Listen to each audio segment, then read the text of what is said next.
The things that matter most happen right in our own backyard. Our neighbors, our schools, the places we go, and the people we know. And now there's one news outlet where our story is told. Delaware Live. Locally owned, community-based news. Free to every reader, because Delaware's future belongs to all of us. Quality journalism we can trust to help us take on the day. Delaware Live. Our state, our news, our home.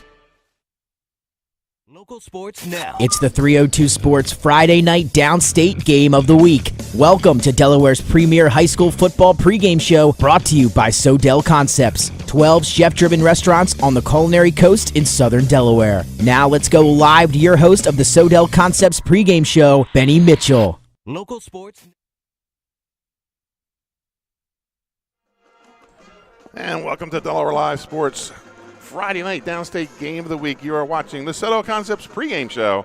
I'm Benny Mitchell, and joining me shortly, my broadcast partner, Scott Kammerer. It's week 6, and tonight we start district play in Class AAA. We have a district border rivalry tonight as Cape Henlopen Vikings, 4-1, enter the castle to take on the number 7 ranked Sussex Central Golden Knights at 3-2. This is the 55th meeting between these two teams. The Golden Knights are on a 6-game win streak in this series. The Vikings, they last won in 2016, where they pulled a home upset 16-14. Over the last 20 years, Sussex Central has dominated this game, winning 18 of those contests. Tonight, the Golden Knights, they're ripe for an upset. They come in ranked, but they're still growing with a completely new offensive personnel. Scott, they had to replace all 11 offensive positions this year. Yeah, Benny, and they replaced all 11, but somehow they look exactly the same as they do last year, and they're really putting it together. One thing I have to say about Sussex Central is they have a great system. They've had a great system for almost 20 years, and it's plug and play. They get their players, and they fit them into their system, and then they're off and running. So there's been a lot of really good things that you can be proud of here at Sussex Central in their season so far. But the real excitement in eastern Sussex County is in Lewis. Really, it's a season of excitement and anticipation for both sides of the ball. They feel like they have talent on both sides of the ball. They have a freshman phenom in the making in their quarterback Tingle. They got Mordecai James, who has D1 offers. You got Brent Scott, who's a hidden machine. And then we're going to see for the first time Stevenson and then Cunningham calling the defensive signals. So we're excited to see Cape. We've seen a lot of Sussex Central. We're really comfortable. We're really familiar with them. We know what they like to do, but for us, we don't really know what to expect from Cape. We've heard good things. We've heard that they've been beating some people. We've seen some scores, but this is really the first time we're going to see them live and in person. And looking at warm-ups, they look like they have some athletes, Benny, and we're excited to see this game here today. And they have some big numbers out there, too. The Cape Henlopen Vikings enter tonight's game 4-1 under second-year head coach Mike Frederick, who was coming off a 4-6 campaign last season. A win tonight will get the Vikings to 500 or better for the first time since 2020. It will be also break this Sussex Central 6-year win streak over Cape. Mordecai James, the JMU commit, is what makes the Vikings offense go. He has been 54% of the offense this year and is 5th on the team in tackles. Scott, he needs to have a big game tonight for the Vikings, maybe 30-plus carries. Yeah, and absolutely. James is the real deal, and if Cape Henlopen's going to come in here and beat Sussex Central at home for the first time in a long time, James is going to be the reason for that. If he carries the ball 30 times and scores what he's capable of, they could walk out of here with an upset. And I think one of the biggest stories at Cape Henlopen is the coaching of Mike Frederick. He's a NFL experienced coach. He played for the Browns and also for the Ravens. He was in the Super Bowl. And I think that, we weren't really sure how that would translate to this environment, but it really has. And football is football, and football guys are football guys. Right. And it really has. And the one thing I say about Cape from what I've seen so far this year, they've hit the weight room. They have a good strength program, and they look very, very organized. And so, it's a matter of can they put it all together and beat a perennial heavyweight in Sussex County and Sussex Central. Sussex Central head coach John Wells enters his 30th season where he has racked up 208 victories. This year he had to replace his entire offense, and then on top of that, the Knights have been riddled with injuries in the first half of the season, but have still managed a 3-2 record as they enter their District 2 part of the schedule. Talking with the coaches, they feel the Golden Knights are getting closer to come back to full strength. Malik Bell, he returns tonight after going out in week 0 with a broken collarbone. He and Burdell will probably split time at fullback tonight, which will keep the Knights fresh at that position.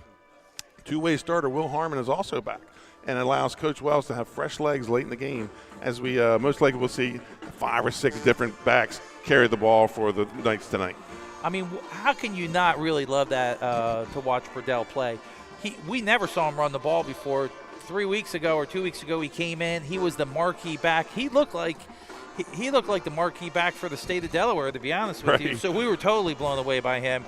And we were at the game when Bell broke his collarbone, and he bounced back quick. 6 weeks. I mean, that you got to be in really good shape and have some really good care and be able to come back like that. So we're excited to see him. Glad that he didn't lose the whole season, that he'll be back playing hard tonight. He's a heck of a player, and he is all over the field. And Harmon being back, I think for Sussex Central, all the pieces are coming together. And can they impose their will on Cape Henlopen, or can Cape Henlopen run James, and can Tingle protect the ball, stay away from the rush, and get it to guys with 6, 8, 10 yards space? And remember last season, Central got off to a great start, and then they got the injury bug late. This year they got the injury bug early, and now they're starting to come healthy here in the backstretch of the season. Folks, when we come back, we'll take a look at the Arenas Deli's players to watch for tonight's game. Hi, I'm Scott Kammerer, president of Sodel Concepts, the best restaurant group in the state, and we're inviting you to come join our team. Sodel Concepts is a growing hospitality company with 16 restaurants and a variety of other hospitality businesses, all located in beautiful southern Delaware. We have recently added many departments to our executive leadership team, including a training department, a property development department, and a construction department. We invite you to come live at the beach and work with a growing restaurant group with many opportunities to advance your career. Sodel Concepts Restaurant Group, come check us out. Hi, I'm Scott Kammerer from Sodel Concepts. Today we're at Fish On in the Villages of 5 Points. Come check us out. Fish On is committed to serving beautiful, simple coastal cuisine in a cool atmosphere with a happening bar, spacious dining room, and outside patio. Popular dishes include the seafood stew and fresh oysters from the raw bar. Fish On's recently renovated event room and is the perfect spot for your next event.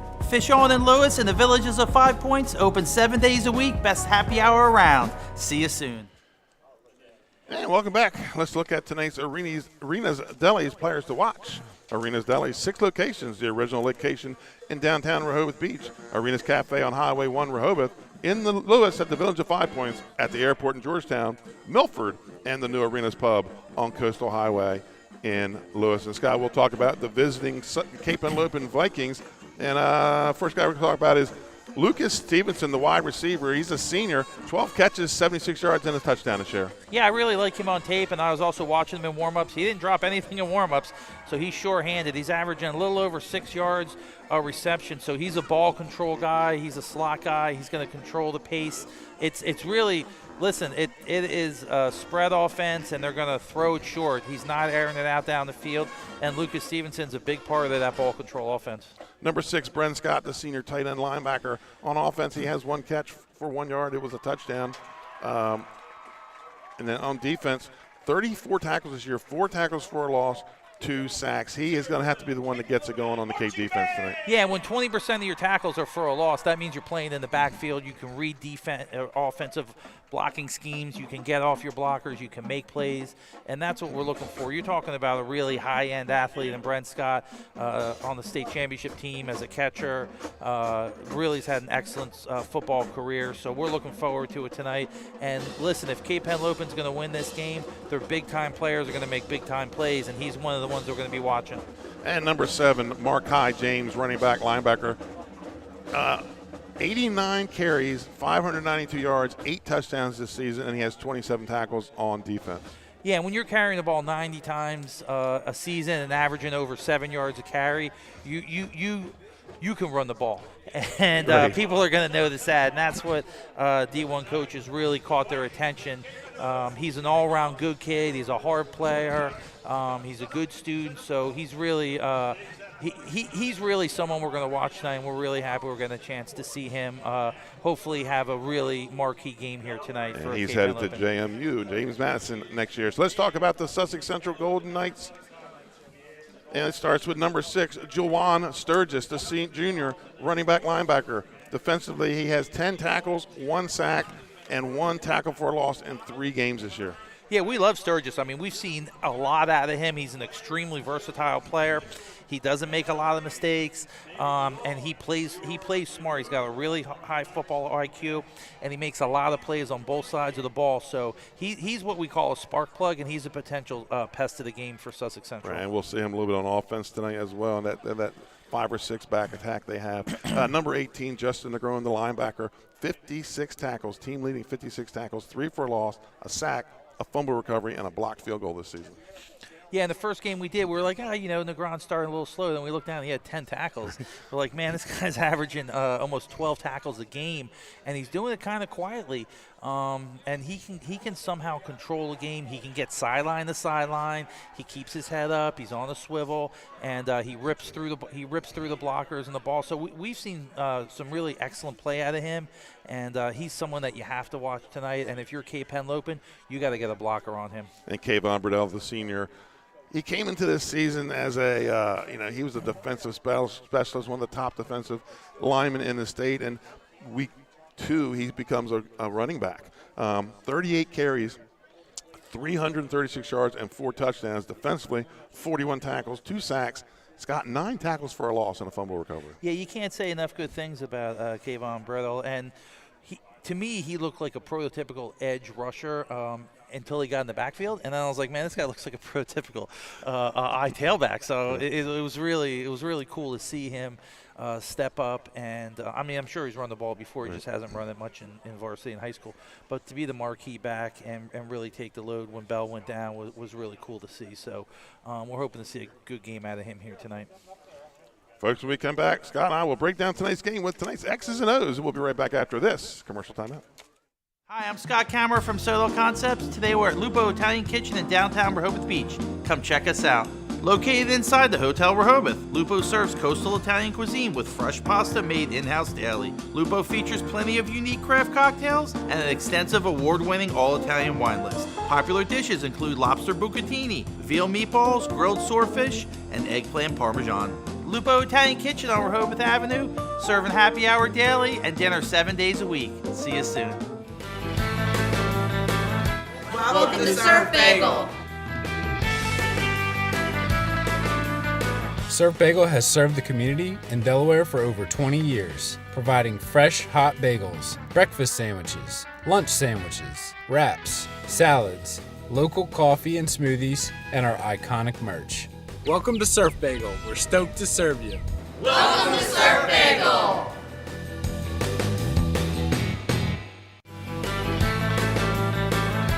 Welcome to Surf Bagel. And welcome back to Georgetown, Delaware. You're watching the Sodel Concepts pregame show on Delaware Live Sports, powered by 302 Sports. We're getting closer to the kickoff for tonight's downstate Friday night game of the week. It's time for the X's and O's. Let's talk about what the Vikings have to do tonight to be successful. Scott, they're going to have to win the battle up front. This game's coming down to the trenches. Yeah, and it's not real flashy. It's not real exciting, but the guys that are in the trenches, they're the ones that win and lose games. So you're going to see it up front. You're going to know if James is going to get going like we're going to talk about next. That's going to happen because Cape Henlopen is going to win the battle up front. Get James going early.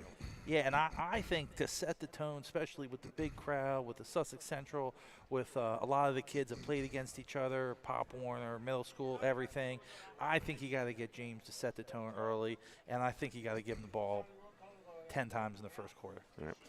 Get off the field on third down. Do not let this Sussex Central team get extra plays. I mean, that's the last thing you want to give a wing T, extra plays. So I'm a little worried from the Cape Henlopen side if they're on the spread and throwing the ball around that they're going to give too many opportunities, too many 3-and-outs back to Sussex Central. They're going to get long drives. So that's something we got to really look at is that on third down, you cannot let them convert third downs. Otherwise, it's going to be a long night. And for Sussex Central, what do the Golden Knights need to do tonight? Number one's got to stay on schedule. We say it every time we come here. The wing T offense, 3 yards in a cloud of dust. Yeah, and their big plays, they got a couple reverses, they got a couple crisscrosses, and they got a couple belly fakes and stuff. that can make it very exciting.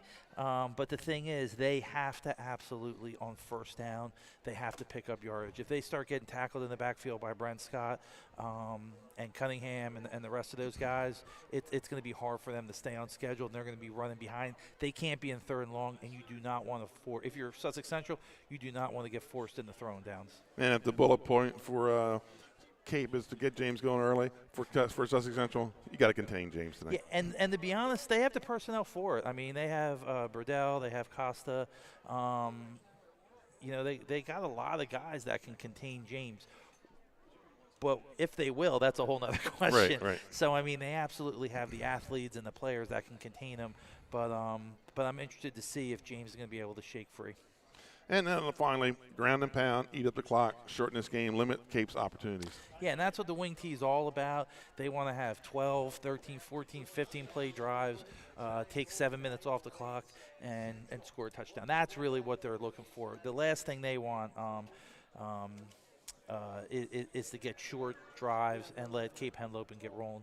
I know that one of their exciting kick returners is not playing tonight. Correct. So that could be a big factor too. But they got Harmon back now. And then they got Harmon back too, so it could be a wash. So Sussex Central has gotten quite a bit of special team and turnover play in big games in the past, so we'll see if that continues here tonight. Folks, we're going to take one more commercial timeout before we get to the kickoff. We'll be right back after this timeout. Hi, I'm Scott Kammerer from Sodel Concepts. Today we're at Fish On in the Villages of 5 Points. Come check us out. Fish On is committed to serving beautiful, simple coastal cuisine in a cool atmosphere with a happening bar, spacious dining room, and outside patio. Popular dishes include the seafood stew and fresh oysters from the raw bar. Fish On's recently renovated event room and is the perfect spot for your next event. Fish On in Lewis in the Villages of 5 Points, open 7 days a week, best happy hour around. See you soon. Turn your vision into a reality with Capstone Homes Design Center, bringing personalization, luxury, and quality all into one location, where you'll meet with our certified design consultant that'll show you exactly what you're choosing, so you can make the best choice for you when designing your new home. From first home to vacation houses, we build and design homes for everyone. Set up your appointment now and design your dream home today at Capstone Homes.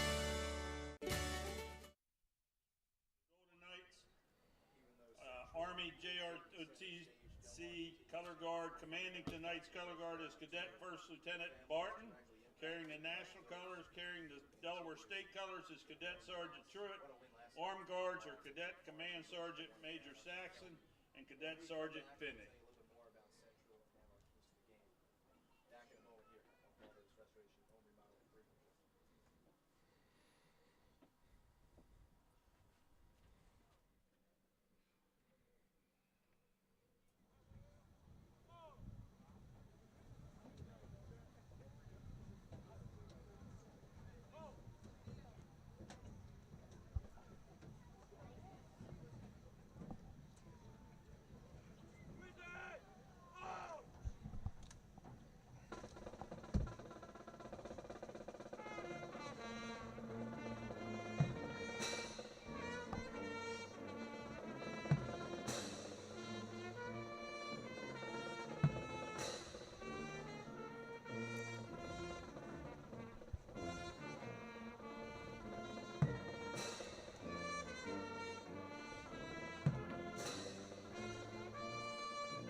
And welcome back to Delaware Live Sports Downstate Game of the Week, powered by 302 Sports.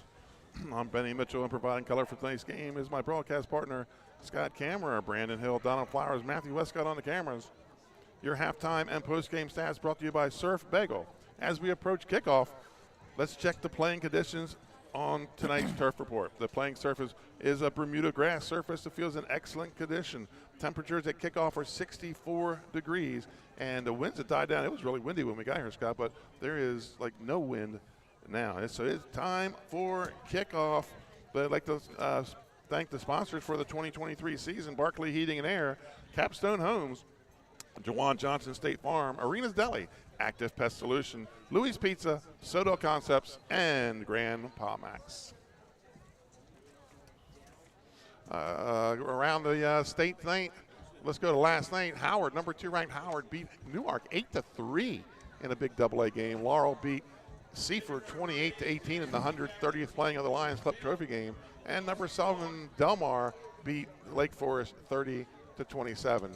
Tonight, number 1 Middletown and number 6 Hodgson play at 6. Number 6 Appoquinimink plays at St. Mark's at 7. And AA Brandywine is down at Indian River with a 6 o'clock kickoff. And tomorrow Smyrna is at Caesar Rodney at 11. And at noon, number 1 Dover and number unranked St. George's. Yeah, and Benny, to go through the Delaware Live Sports Super 7 on the Class A. Tatnall's holding their number 1 spot. Brandywine's 2. Indian River's 3. They're playing tonight. Indian River and Brandywine, so Indian River could have a chance to bump up. St. Elizabeth's is 4. Polytech is 5. Wilmington Charter 6. And Seaford's number 7. And AA, Caravel remains number 1. Howard, number 2. Wilmington Friends, 3. Red Lion, number 4. How about Woodbridge? 2 big wins in a row now. They're at number 5. Laurel is down to 6, and Delmar at 7. Scott, who do we have here in AAA? We got a tie at that's right, at the top seed, which I find hard to believe with 7 people voting, but okay. Somebody didn't vote this week. Yeah, okay. Middletown and Dover at 1. Salesianum's at 3. Smyrna's at 4. Hodgkins at 5.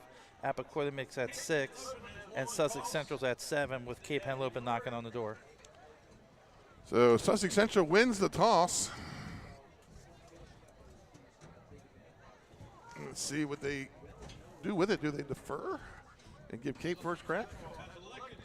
And they're going to take the ball, Scott. So Cape will have it in the second half. Correct. Okay.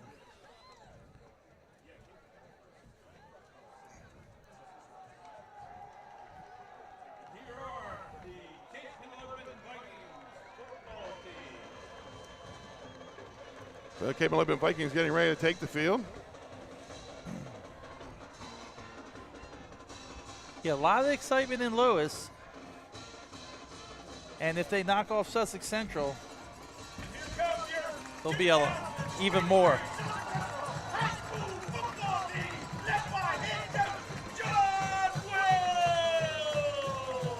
But Sussex Central seems over the years just had a way of imposing their will and playing their system and staying within themselves, not getting too flashy, not really changing things up too much. You know, they've been running the wing tee for over 30 years. Yeah, so they're going to dance with who they brought tonight. So they're going to do ball control, wing tee, and smash mouth football on defense.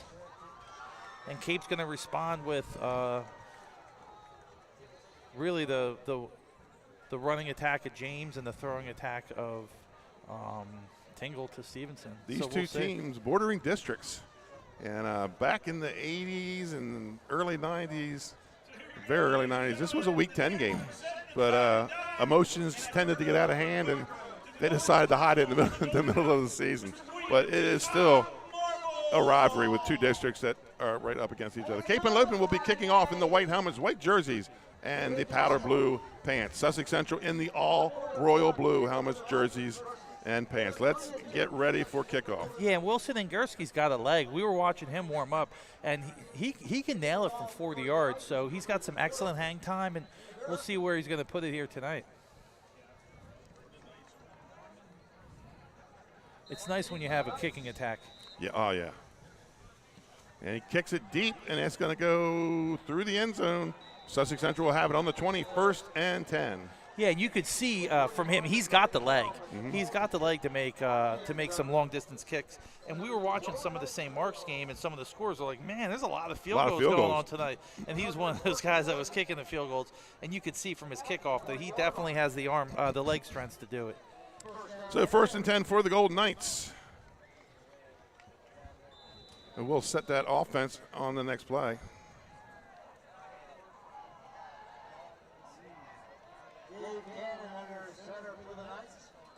First play is going to be Will Harmon off the right side. He's got some running room. And he's going to get pushed out at about the 47-yard line, a 28-yard gain for Harmon. Yeah, number 7, Markai James, he really had a touchdown-saving tackle on that because Will Harmon had nothing but green in front of him, and the speed of James was able to track him down on the sideline, and that's a way to start the game for Sussex Central. For the Sussex Central Golden Knights at the tackles, Toomey and Moran. We'll get it after this play. 1st and 10 for Sussex Central, ball at their own 47. This time it's Bell up the middle. He gets it across to the 49-yard line. Yeah, and that's 0 Cunningham and number 1 on the tackle, Jade Messick.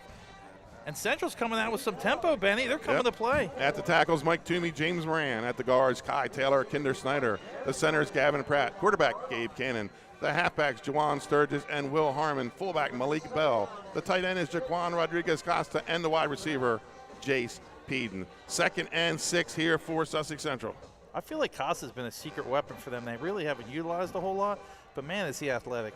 Bell again, and he's going to be close to a first down. Yeah, and that's 24 and 6 on the tackle. 6 is Brent Scott, and 24 for Cape Henlopen's Quadrell Richards Left on the tackle. Cape Henlopen defense with the ends are Jukai Payne and Trey Batson, the nose guard Sal Satori. And we'll get the rest of them after this play. 3rd and 1 for Sussex Central. Central's playing quick. Coming out of the huddle class, yes they are. Or we're getting slow. One or the There's other. a quarterback sneak by Cannon. A little brotherly push. Right. He picks up about 5 on the play. Soon to be outlawed by the NFL. But we do. No, it's not a flag. Okay. Chop block? Is that what he called? I think so.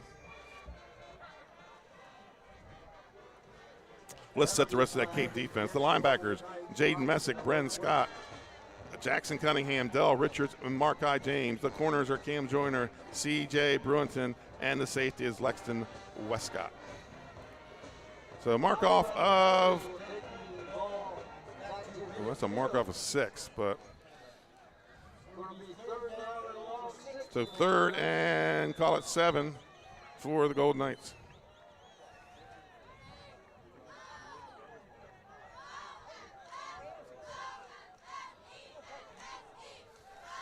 And it's going to be Bell right side, and he gets it inside the 45, and he's close to a Sussex Central first down, and he's got the first down. 8-yard carry by Bell. Yeah, and Jackson Cunningham coming up and cleaning up the play there after Bell got over the first down. So Bell looks healthy, though. He looks pretty good. I mean, for 6 weeks out of a he's not afraid to lower that shoulder, is he? Collarbone now. How long will we be out? How long would you be out with a broken collarbone? We'll probably never come back, Scott. That would be the end of your announcing career. 1st and 10 for the Sussex Central Golden Knights at the Cape 42. This time Bell again up the middle, puts the head down, drags some people with him, and he gets a pickup of about 12 and another Central first down. He's Scott just running downhill right now. He really is, and there's 71 on the tackle for Cape Henlopen, Sal Satori. I mean, you do not want to let Bell get rolling like this. This is the drive that Sussex Central dreamt about, and this would be not a great scenario for Cape to let this drive happen and score. Ball at the 30. It's going to be Harmon again, right side, puts his head down, picks up about 3 on the play. Yeah, that's 24 on the tackle for Cape Henlopen. That's Quadrell Richards. Still wing T, buck sweep. Get sideways, plant that foot, turn it up. He picks up about 3 on the play. 2nd and 7 for the Knights.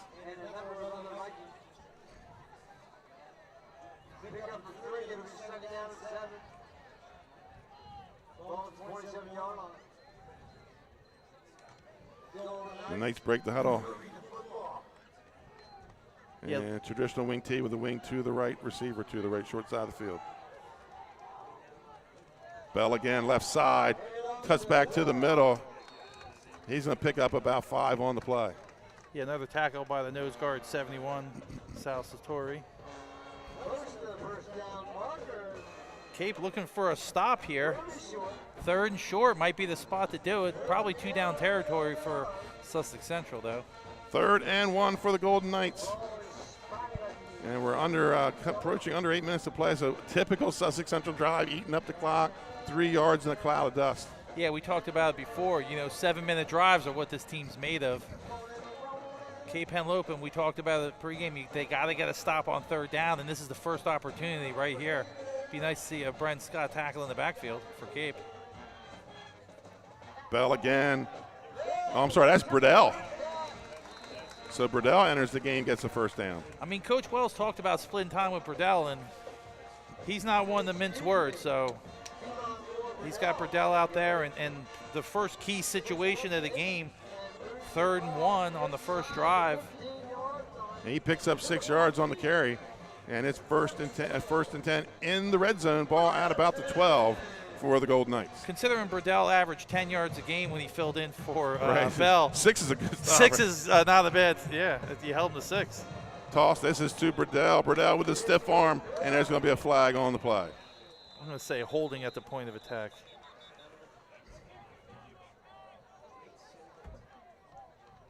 It's like 99 on the play for Cape Henlopen. Jermaine Batson.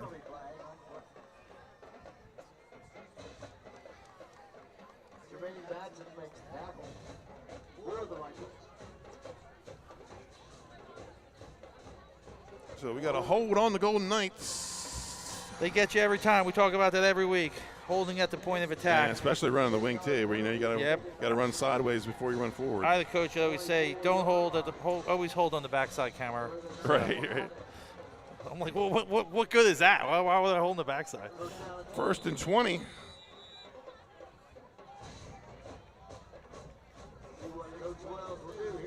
And Cannon's going to throw. Throw downfield. Has a man open. That's Costa. Touchdown. 25-yard touchdown pass from Gabe Cannon to Rodriguez Costa. Cannon hasn't thrown a lot, but when he does, he throws it to Costa. And I tell you what, Costa, he's got a little Travis Kelce look going on. I mean, he was open. He's got good hands. He's a big kid, good feet. That brings me up to the main point. We haven't got confirmation or denial that Taylor Swift will be here. She likes football out here. She likes football out here, so we haven't heard one way or the other if she's coming here tonight. Looks on the kick is number 35, Rodney Escobar Gonzalez. Peden is the holder. Snaps good, holds down, kick is up.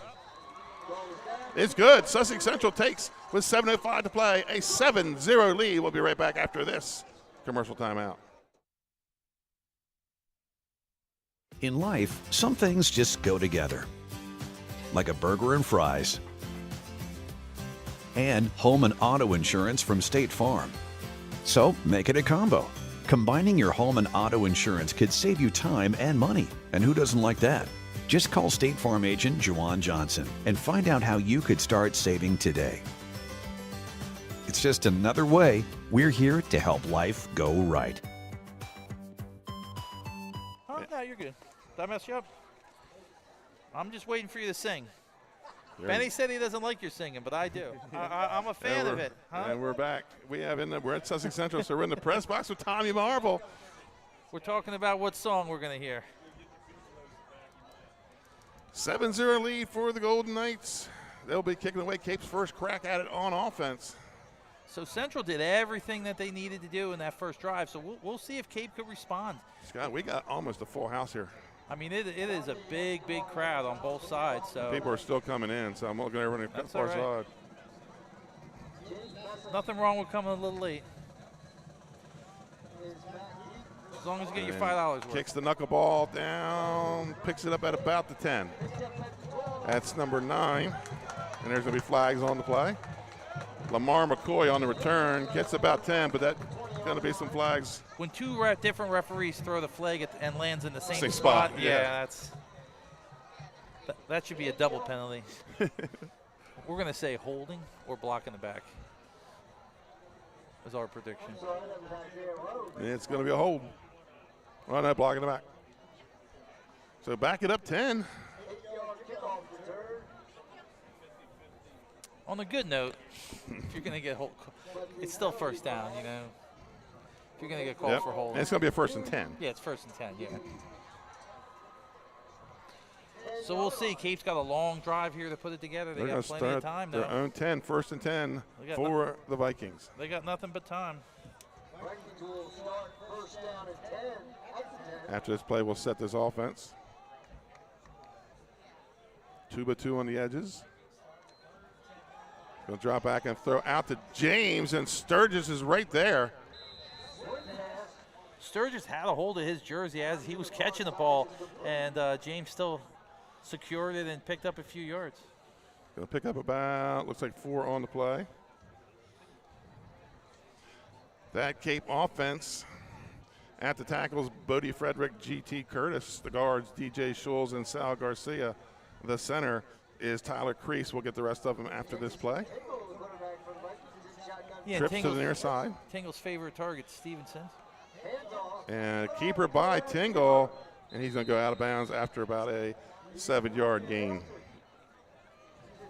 He runs pretty good for a quarterback. Let's get the rest of that offense. The quarterback is Jamison Tingle.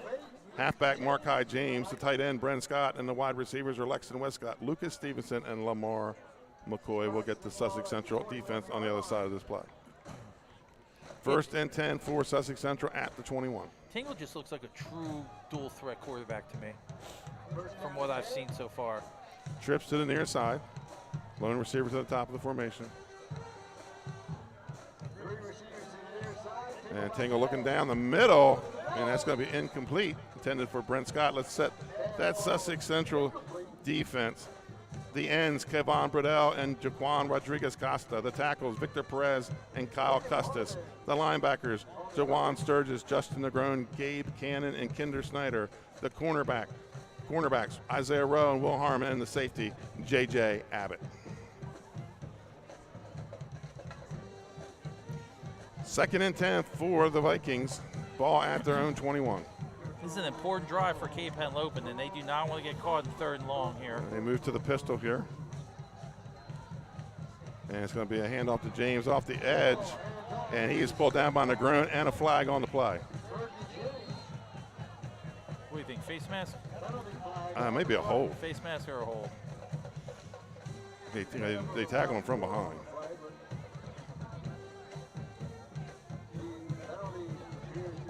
Yeah, holding. Yeah, it's going to be a hold on Cape Henlopen. That's a killer.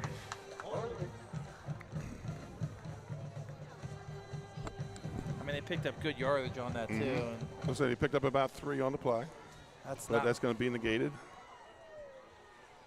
And it's going to go back to the, appear to be the 17-yard line. So often the penalties and the mistakes that really kill the high school drives, especially at opportune times. This is a drive that Cape Henlopen really needs to put together. 2nd and 17 for the Vikings. As the Vikings attempt to answer the Golden Knights score on first possession. And they're going to go trips to the top side. 3 wide receivers set to the far side. Tingle, shotgun formation, back to pass. Tingle rushed out of the pocket, and he is sacked. Ball's on the ground. Sussex Central has it. Maybe not. Did the Vikings get it back, Scott? I haven't seen a signal. I think Sussex Central got it.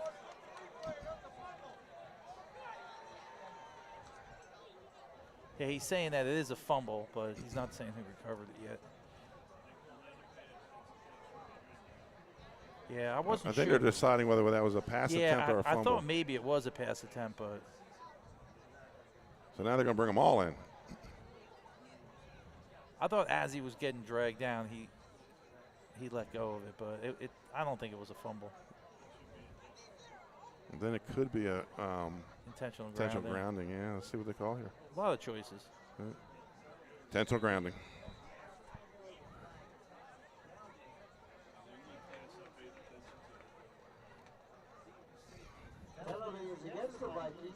Yeah, intentional grounding. Call is intentional grounding.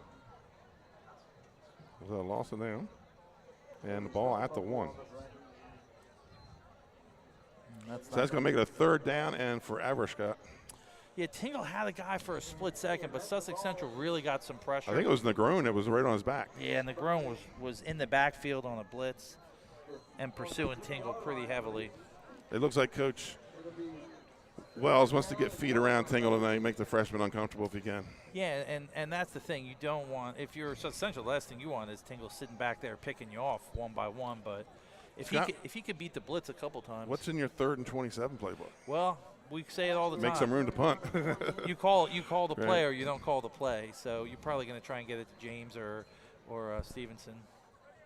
Maybe on like a draw. You got to be careful doing a draw in the end zone, though, especially with the way Sussex Central's coming at them. So the Vikings break the huddle. 3rd and 27 from their own 1. James to the right of Tingle. Tingle's going to drop back. He's under some pressure. Throws. Has a man open. And he's going to pick up about 9 on the play and bring up a 4th down. That'll give you some room to punt. So who made the catch there? I think that was 14 on the catch. Okay, so that was Stevenson.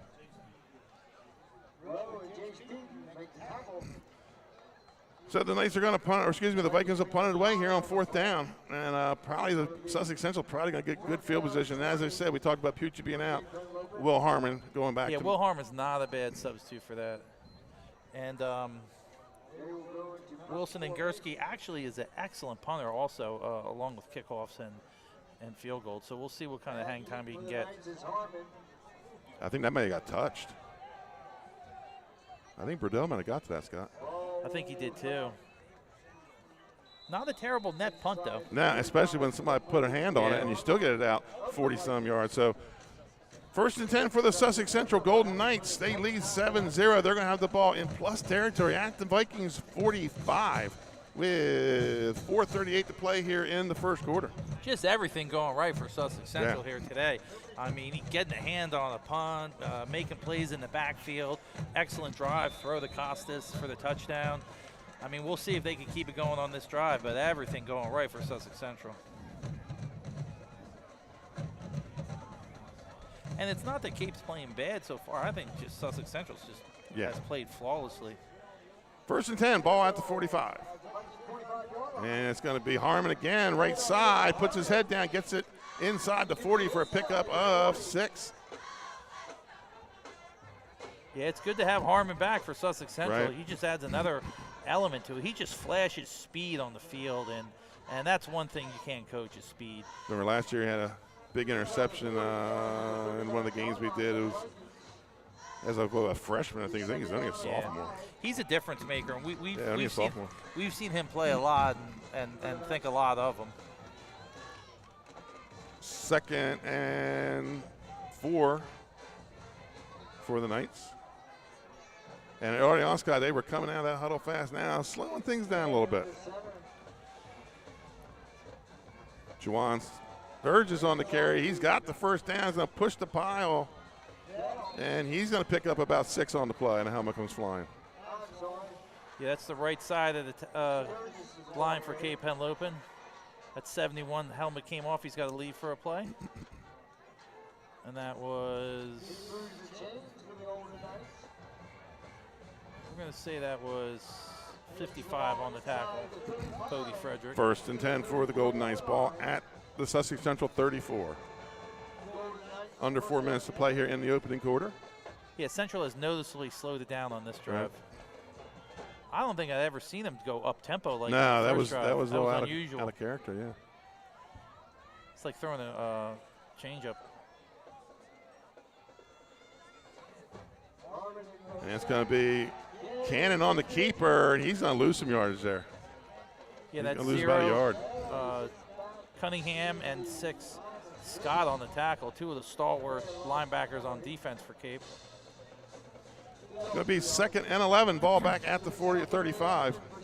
Cannon playing a good game so far, and he really put the ball right where he wanted with Costas. So we'll see if he goes back to him in this situation.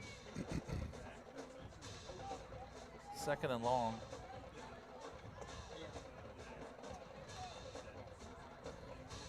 Costas looks like he's lining up at the tight end. Far side tight end. Yeah. He like leaks out on I a think we little have waggle. Burdell in the backfield now. He's going to get the toss. And going to go out of bounds down around the 30. That's going to be a pickup of 6 or 5. And that's number 1 on the tackle, Jaden Messick for Cape Henlopen. Brings up 3rd and 6 for Sussex Central. Ball right at the 31. So we're right back where we were on the last drive. Right. Big stop on 3rd down here. I'm not so sure. Is this 4-down territory for Central? I think it is. I absolutely think it is. Yeah. I think anything inside the 40 is 4-down territory. And both teams have kickers, so. Big stop here. Gonzalez had a 35-yarder last time we were here. And it's going to be Burdell up the middle. And he gets to about the 27. So a pickup of 4. Tackled by 24, Richards. And it's going to bring, and they get right on the ball on a 4th and 3. 2 plays called. I always like that. Burdell again. And I think he got the first down. I think he did. That second push. I think he fell forward and got it. See what the spot is. It looks like they spotted it. Well, the referee on the far side is on the other side of the line. But the ball here is right on the line. It's right on the line, Benny. And we're going to get a measurement. Oh, here we go. We're getting our money's worth from the line. That's right. From the crew. Getting our $100 worth. That's right. And the referee calls for a measurement. But we're pretty sure it's a first down. The one-sided announcers over here.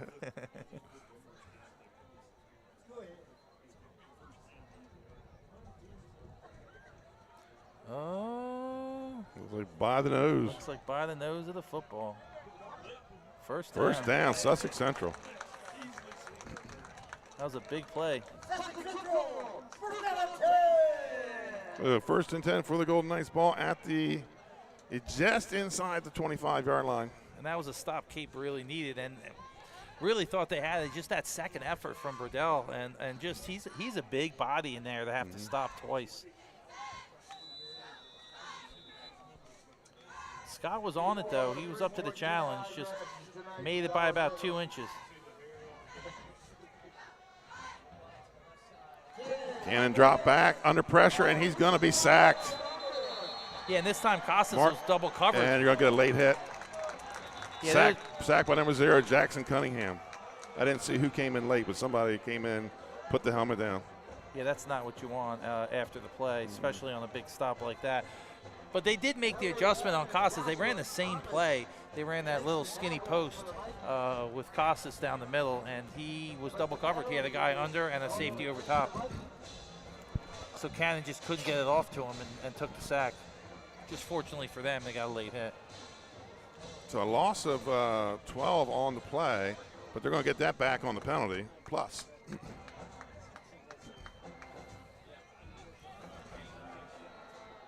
Usually you know who the late is because the coach will take him out of the game. Right. And on that, much of it was after the whistle as it was. He dropped his head and.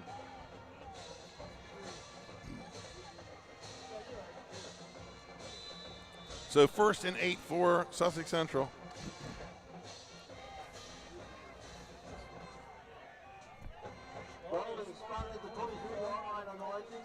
Sturgis at the wing. And it's going to be Harmon. Harmon plants the foot, cuts it up. He's inside the 20, down to close to the 10-yard line for another first down. Yeah, it's number 1 and number 6, Brent Scott on the tackle. Number 1's Jade Messick. And Harmon is chewing it up tonight, man. I mean, he is gaining some ground. Gain of about 11 on the play. 1st and 10 in the red zone for the Golden Knights. The thing that Sussex Central's done well all season is they've had different guys step up at different times, right. and so far it's been Harmon and Burdell, really. Harmon, I think, first or second game back, he was injured most of the early part of the season, as was Custis. Hand off to Burdell. Burdell pushes his own guys forward. He's going to pick up close to 6 on the play. I mean, it's hard to keep Perdell to under 6. Right. Well, I'll make that 5. That's 71 on the tackle again. That's Sal Sartori, the nose tackle. I'd say that's his 5th tackle. 20 seconds left to play here. I think Sussex Central is just going to go ahead and let the clock run out and go to the second quarter. That's the thing about the wing tee. The longer the game goes, the more the more efficient it is. And if they don't have it, they can't score. Yeah. It's all about controlling the ball and having Cape go 3 and out. Cape's only had 2. Yep, that's the end of the first quarter, folks. Your score, the Sussex Central Golden Knights 7, Cape Henlopen 0. We'll be right back after this commercial timeout. I would always pass by Ferris on Kirkwood Highway, so I knew that they existed. We stopped in the showroom. We just clicked, like from day one. They did a total kitchen renovation for us. Ferris was so organized. They were on top of everything from day one. Always here when they said they would be, always on time, kept to the schedule. The level of comfort speaking to everyone that works at Ferris, they were just super friendly, easy to talk to. It was like they were friends, not, people coming to work on our kitchen. The room is totally transformed from what it used to look like. To have all this seating now and the big table, the bench seats, it's great. I love coming home and just walking through the laundry room into the kitchen every day. It was just a great experience. We love Ferris. And welcome back to the Castle here in Georgetown at Sussex Central High School. Sussex Central with the ball on the 12, 2nd and 5. Great crowd here tonight, Benny. Sure is. Excellent crowd. And you could smell the hamburgers in the air. The wrestling boosters run the concession stand here at Sussex Central. I was a little worried last game because it was raining and they weren't here yet. I was afraid we weren't going to get anything at halftime. The wrestling boosters have run the concessions here for years, and one year I came over here and I was like, man, this food's really good. And I look back there and there's John McDonald right. There you of go. the Garden Gourmet fame. Burdell again. This time he stood up, but he's going to gain a couple. It's like Brent Scott on the tackle there. Gain of 2 for Burdell. I can't say enough good things about Burdell running the ball. I mean, he's been a godsend for them with all these injuries. Where's Bell? He has. Well, we were just talking about that. I see Bell's on the sideline and he doesn't have his helmet. So usually when they take your helmet away, that means you're going to have to take a little break. Right. 3rd and 3. Ball on the 5.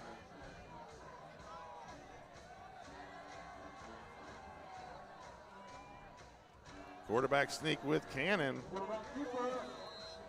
And he's going to take it down close to the 1.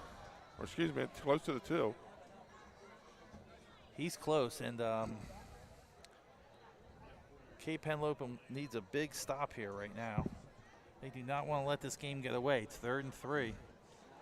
4th and inches now. 4th and inches. I believe we're going another measurement. Why not, right? Hey. It's hard to tell from here. Yeah, we got a bad angle. That's right.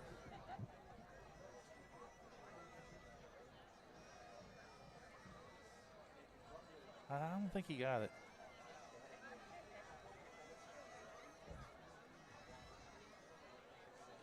It looks like it's short.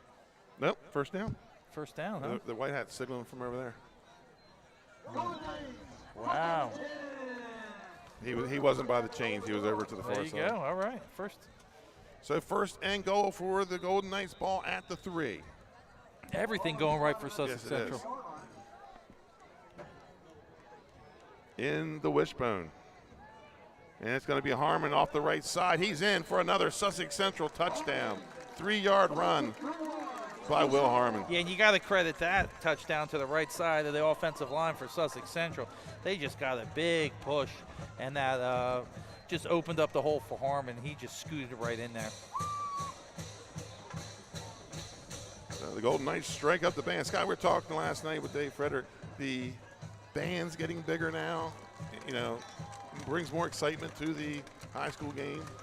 I mean, you got to love the band, the cheerleaders, the flag people. Full crowds. Full crowds.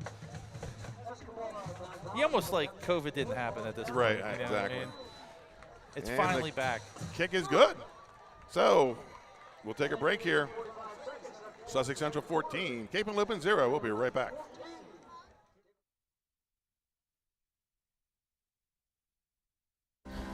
First State Orthopedic statewide has 29 physicians at 16 locations.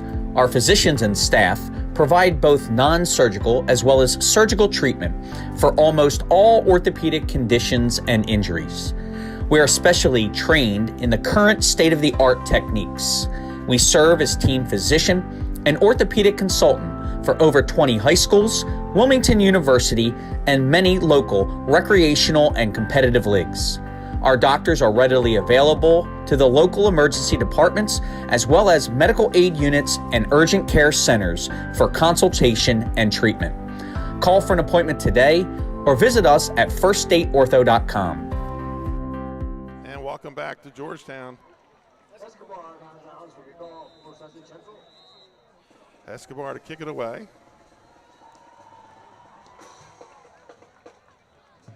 And going to bounce and pick up at about the 12. This is number 1 on the return, Jaden Messick, and he's going to get it back across the 30, where it'll be first down for the Viking Scott. I was saying at the break, Cape's only had the ball one time now, and Sussex Central is eating up 14 minutes of clock. Yeah, and we talked about it in the points of the game. In a perfect world, Sussex Central will get these 7-minute, 8-minute drives and score, and really they've had the ball for 13 minutes of the 14. So Cape really hasn't had too much of an opportunity.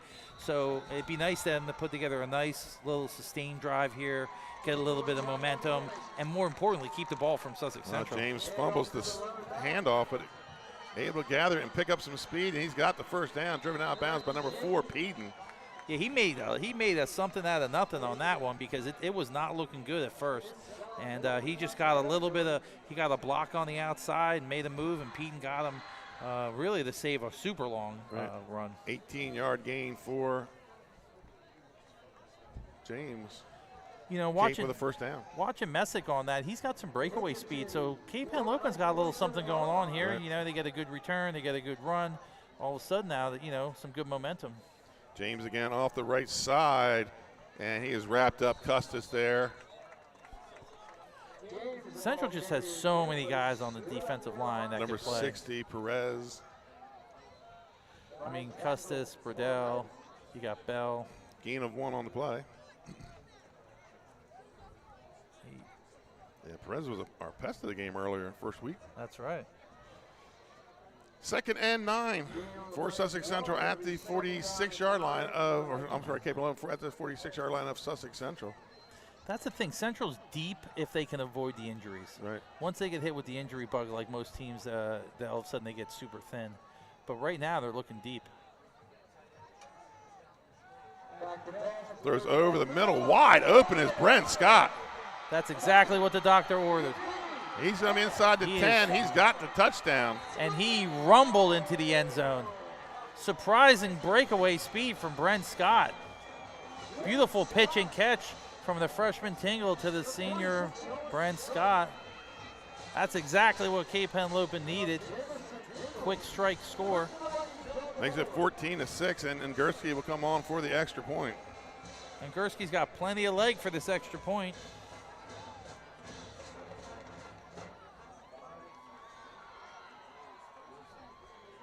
Brent Scott in the block now.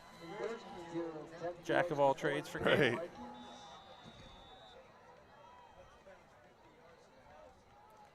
Get the snap, gets it down, up, and it's good, and may have kicked it to Millsboro.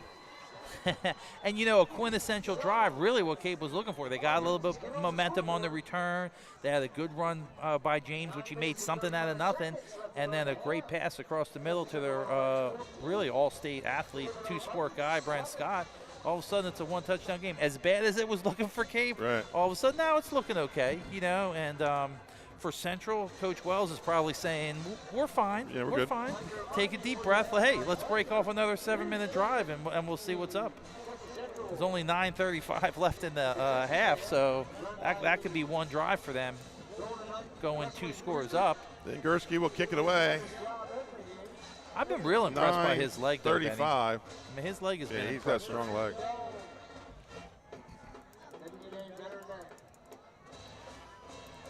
Going back deep will be Sturgis and Harmon.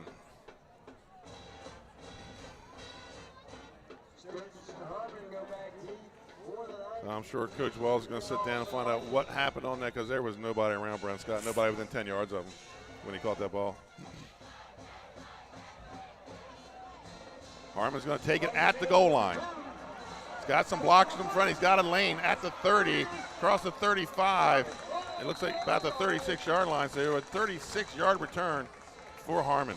Harmon's exciting, and you can just see it when he runs. He's thinking he's scoring. He's thinking he's scoring on that. He's like, forget about the 20. I'm trying to take it to the house. So 1st and 10 for Sussex Central. Good field position. Yeah, it may have been better off just to kick that one through again. I mean, if you got a high school kicker that could kick it out every time. Yeah, don't even give him a chance. Yeah, just take that away from him.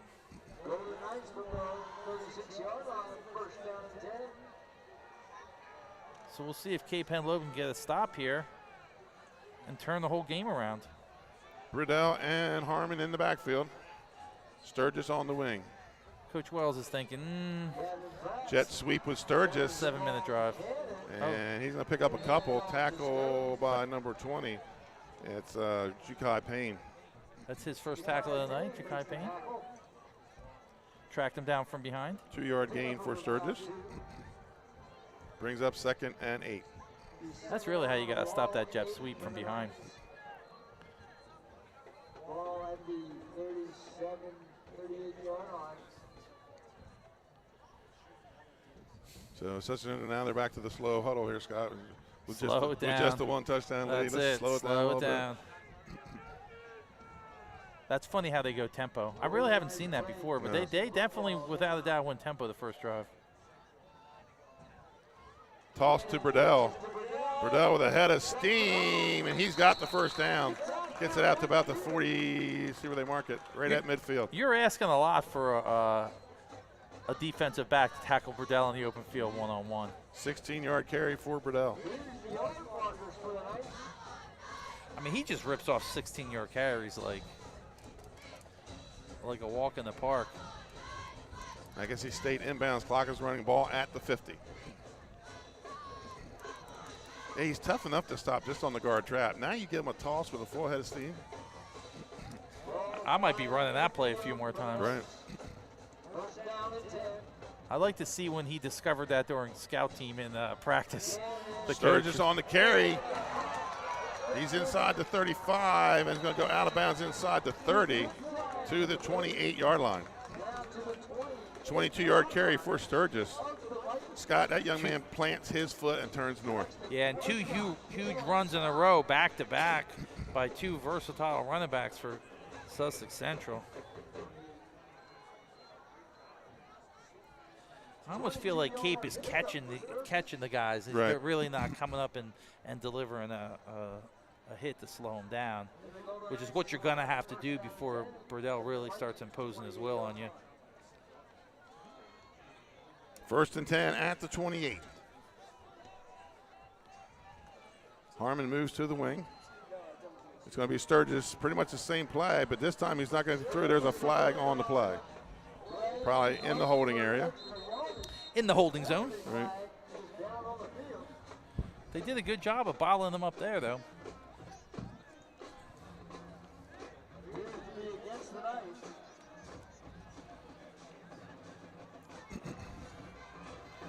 So hold on Sussex Central. An inopportune penalty for them.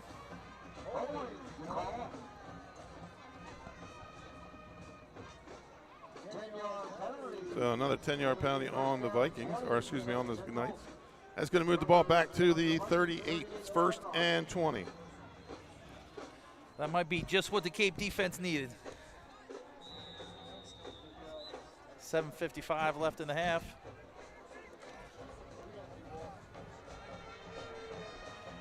Be nice. Coach Frederick would love to get the ball back here. Yeah, one more time for the end of this half. Take another shot at it. Going to drop back. Has a man breaking open. That's going to be incomplete. No flags. Ball was intended for number 2, Josiah Johnson. Nice spiral by Cannon. I mean, we've seen him throw a couple wobbly ones, but that was a beautiful spiral, just a little overthrown. And I think they got their feet tangled a little bit, the D-back and the receiver. Unintentional. They're taking a shot on first down, not something Coach Wells. We've seen a little bit more this year than we have in past years. I mean, Cannon can throw the ball. He can get it up there. So why not keep him honest and throw it up a couple times? 2nd and 20, ball at the Cape Henlopen 38. I mean, they got the touchdown pass to Costas, and they tried to throw it to him the second time in the end zone, but the pressure got to Cannon. He got sacked. So you think they're going to come back to it at some point. There it is, right here. Right, looks back. Oh. And broken up. Who was that on the breakup? Number 3, Carlton Bruin, C.J. Bruinton. Yeah, Carlton Bruinton threw his hands. We're going to call that. He batted the pass down.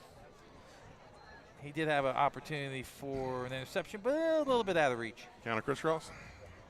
I think so. I actually, Costas coming out, but he actually rolled out, and I thought he was going to lead Costas on a like a drag pattern. But he turned and threw it back across the field, which, I mean, and unless you have a rocket for an arm, that's not advised. Coach Wells is going to take a timeout here. We're going to take one with him, folks. Your score is Sussex Central 14, Cape Henlopen 7. Prevent unwanted house guests from invading your home.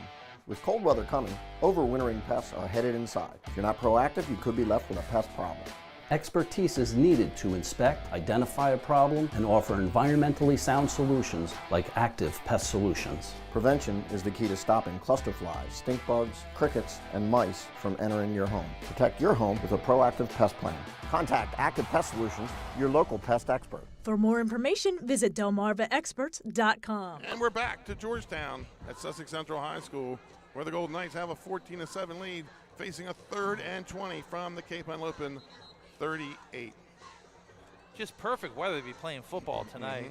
A little bit of chill in the air. I noticed they brought the bigger Custis in at tight end, Scott. I'll tell you what, man, I like Custis at tight end too. He hasn't played much as the season's gone on, but earlier in the season he was playing a lot.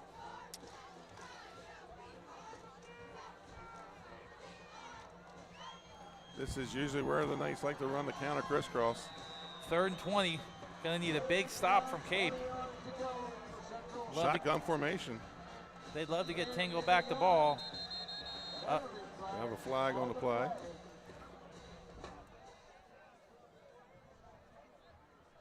Delay game coming I out of the think timeout. I think they'll be lined up all sides. Yeah. Or not enough guys on line, probably. Yep, illegal procedure on Sussex Central. So that's going to be a 3rd and 25 now. I might just give you more room to let your let your receivers get behind the D-backs at this point. That's going to make it 3rd and 25. So Coach Wells not changing the play. Nah, he's sticking with it. Let's roll. He probably called 2 plays anyway. This could be punting territory if they don't make it. Yeah, they probably don't go for it here. I think inside the 40. There's your reverse. Oh, nice play. And he is wrapped up in the backfield. Loss of 3 on the play is Harmon. Yeah, that's Bodie Frederick just staying home on that. He saw it coming, stood his guy up and stood his ground. So the Knights will punt it away. 7 minutes here to play in the first half. So Tingle will get another shot at it. They've only had 2 possessions, and it's halfway through the second quarter. Right. So, and they're 1 for 2. One time. Right, Costa on the punt. I can't see who's back deep. I mean, in a lot of ways, this is the perfect game plan for Sussex Central. Like number 2, Lexton Westcott. And gets a nice spiral. And it's going to go down to about the 10, inside the 10. What a punt. It just kind of hit and died. That was a beautiful, beautiful spiral. Yeah. It was low, but it was a nice spiral. It's inside the 10. We're going to call that the coffin corner. Yes, it was. So 6:36 to play here in the first half. Sussex Central leads 14-7. I mean, in a lot of ways, this has been a one-sided game, even though it's only a one score. Right. It's been pretty dominant, except for really the 2 plays Cape Henlopen had on offense. It's been a pretty dominant performance by Sussex Central. So ball on the 8-yard line. Well, time of possession doesn't always prove anything. No. But in this case, the time of possession strongly in the favor of Sussex Central. Westcott comes wide to the far side, near side, trips on the top. Westcott, a good baseball player, too. Got to see him a bit this year. Looks to throw the slant. Incomplete. I feel like he broke a little too deep on it, and Tingle was thinking he was going to be shallower. Right. That brings up a 2nd and 10. Because that ball was coming out of his hand before the break. Looks like he got a little too deep.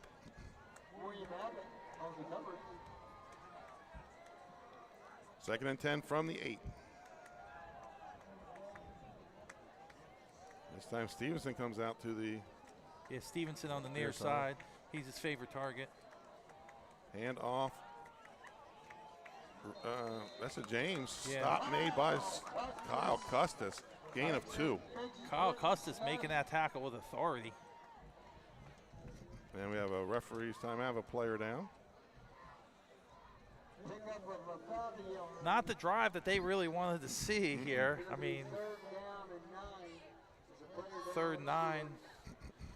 Kind of a miscue on the first pass and then a 1-yard gain. So big 3rd down, Benny. So we're going to take a commercial time here, Scott, during the injury. The score, Sussex Central 14, Cape Henlopen 7.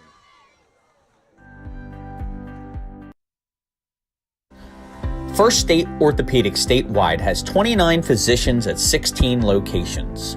Our physicians and staff provide both non-surgical as well as surgical treatment for almost all orthopedic conditions and injuries. We are specially trained in the current state-of-the-art techniques. We serve as team physician and orthopedic consultant for over 20 high schools, Wilmington University, and many local recreational and competitive leagues. Our doctors are readily available to the local emergency departments as well as medical aid units and urgent care centers for consultation and treatment. Call for an appointment today or visit us at firststateortho.com. Here at Grip and Mac, we've been serving the Eastern Shore since 2015. We're all about bringing you fresh, quality ingredients. We do fresh pasta, paninis, soups, and salads. We try to be all-inclusive, vegan, gluten-free options. We do a little bit of something for everybody. In the summertime, we make a little over 200 pounds of pasta a day. You can come in and buy fresh pasta. You can bring it home. We're doing curbside pickup right now. A lot of take-to-go. We even have DoorDash if you need it delivered to you. We like to bring you good food fast and not fast food. We're back to Georgetown. Sal Carrasco able to get up with the assistance of the trainer and off the field. Injured player on the play. So that's going to bring up a 3rd and 9. Yeah, and we were talking about before the break, big 3rd down here. Do not want to give the ball back to Sussex Central for a 6-minute drive. Scott, I looked out the window. There's not a seat. Not a seat in the house. People lined up around the fences. That's what we like to see. The best game for $5, I can tell you. The Eagles tickets are slightly more. Stevenson comes back here to the near side. Slot to the far side. James next to Tingle.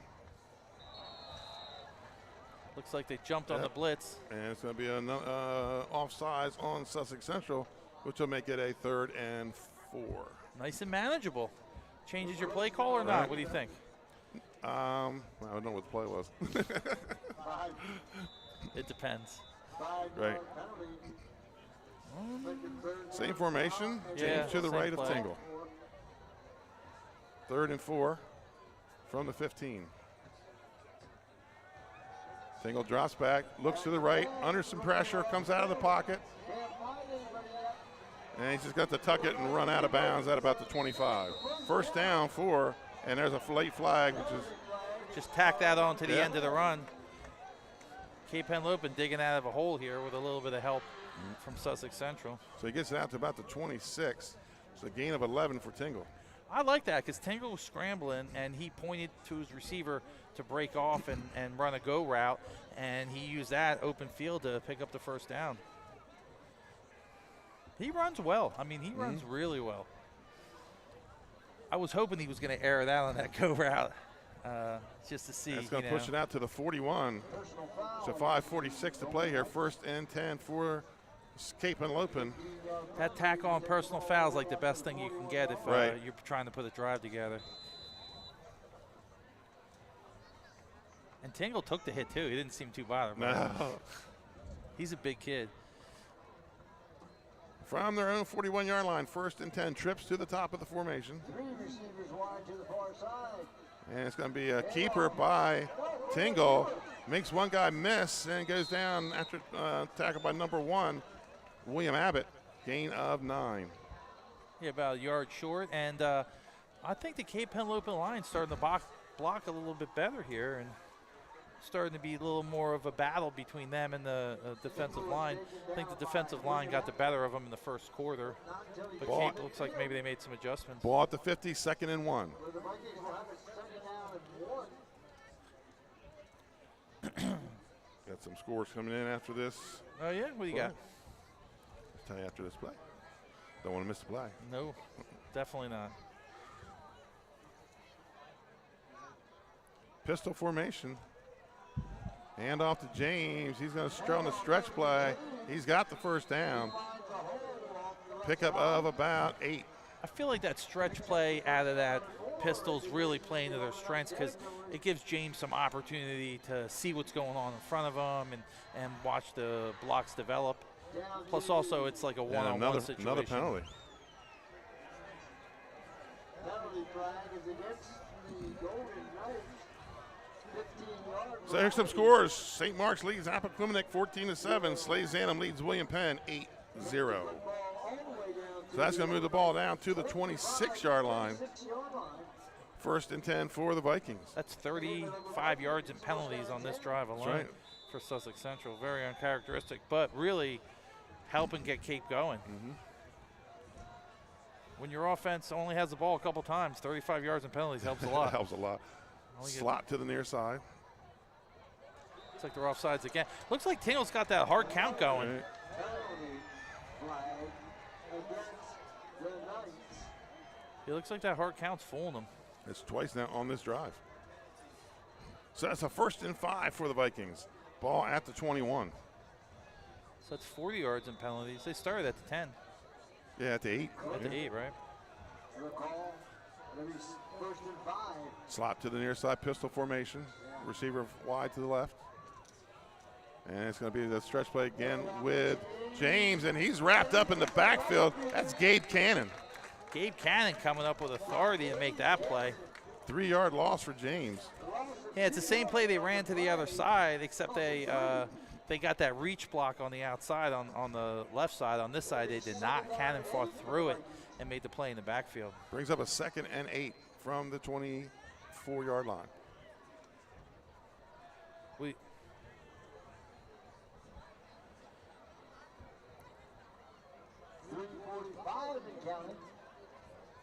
I'd like to see him take a shot to the end zone right here. Central's playing, they're playing secondary back. They're giving him a cushion.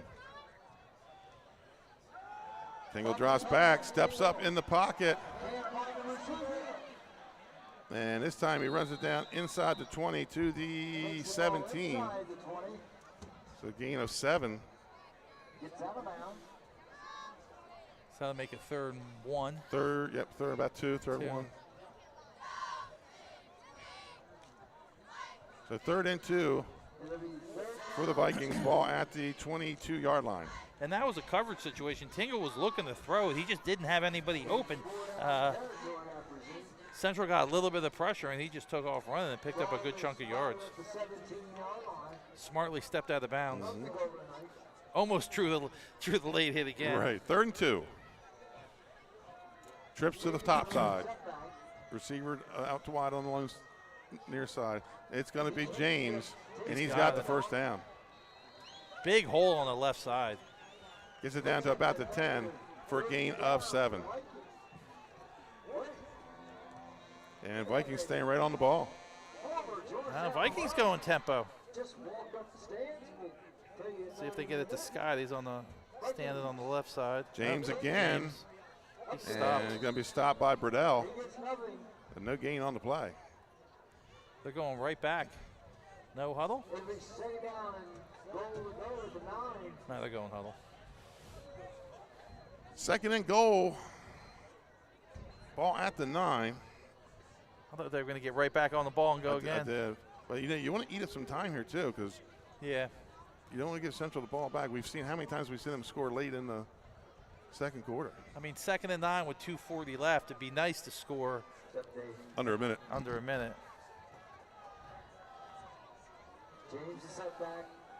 Drops back under some pressure, throws, and out of bounds. Incomplete. A lot of pressure from the right side of the Sussex Central defensive line. It's going to bring a 3rd and goal from the 9. Really made Tingle do what he didn't want to do. Right. And that's get rid of it. He had a guy in the end zone, just could not get the ball to him. He was retreating as he was rolling out. Under way too much pressure. Cape taking quite a bit of time to get this play in. I mean, Cape does have a kicker, so at 3rd and 9. They're going to have to take a timeout. Yeah. And we're going to take one with them, folks. 2:27 to play here in the first half. Timeout. Cape Henlopen, your score 14-7. In life, some things just go together. Like a burger and fries. And home and auto insurance from State Farm. So make it a combo. Combining your home and auto insurance could save you time and money. And who doesn't like that? Just call State Farm agent Juwan Johnson and find out how you could start saving today. It's just another way we're here to help life go right. And welcome back to Sussex Central High School. Cape Henlopen coming in off a timeout, facing a 3rd and 9, 3rd and goal from the Sussex Central 9.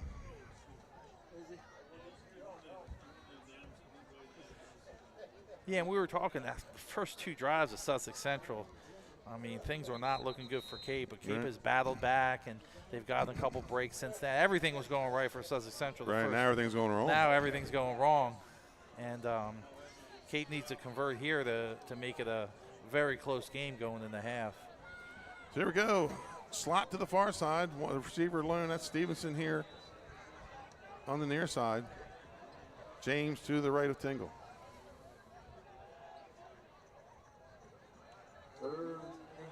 Tingle looks to his left, throws, incomplete. Almost a beautiful catch. Yeah, he got up there with one hand, just could not bring it in. So 4th and 10, and Gursky will come in for the field goal try. I mean, I don't think it's desperate enough time to go for it here. I think this is a great decision. I think you get the points. You got the kicker. In high school, you never know. It's not as guaranteed in college or the NFL. He's going to attempt a 27-yarder, which is well within his distance. He's got more than the leg for this.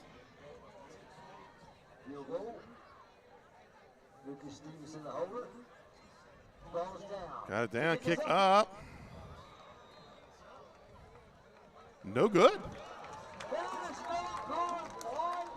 So wide right. Wide left or wide right? It's the official here on the right side is the one that made the no good sign, so I'm going to say it was wide right. I'm going to have to watch that. I thought that went in. So the defense holds here, 2:18 to play. Sussex Central will get the ball at their 20. I mean, he had plenty of leg for that. Yeah. No way that was wide right. Maybe it was wide left. But wide left, I'll accept. Okay. That's like when you ask the umpire. Because the guy the guy that would be wide left. Oh no, I didn't know. make a sign. That's what I'm saying. Yeah. Unless he just told the other guy, and the guy signaled first. They stared at each other for a second, for a while, so I wasn't sure. So here we go, 1st and 10 for Sussex Central. Burdell, the lone back in the backfield. Sturgis comes in motion. Burdell left side, and he's going to get about, he's still moving. He's going to pick up about 7 on the play. John Wells got to be a happy man. You know, you lose Bell twice, second time this year, but you got a Burdell that can come in and do the same thing. Among other things, he's got Sturgis, Harmon. Yeah, I'd watch it again. It was wide left by about 2 feet. Okay. So it was him telling the other right. Yeah, he just signaled quicker. Yeah. He must say, well, did he make now? It was wide, so the other guy signaled. 2nd and 4 for the Knights. Harmon goes in motion. Burdell right side, got some running room, close to a first down. That's 24 on the tackle for Cape Henlopen. Gain of 5 on the play, first down for the Knights. 24 is Richards.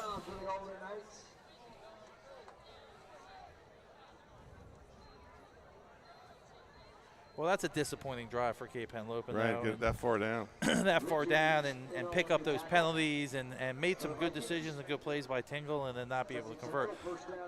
The good note, though, they held Sussex Central not to score on the last one either. Cannon rolls out, under pressure, sacked. Strip sack. Ball's on the ground. There's whistles, but no signal. I think the Knights got back on it. Cannon jumped back on it. Loss of 7 on the play, though. That would have been a huge momentum changer right there. So that's going to bring up a 2nd and 17 for the Golden Knights. You just saw that strip sack coming from behind. Right. Well, it looks like he stumbled and then got set to throw, and Scott was there. As they shoot.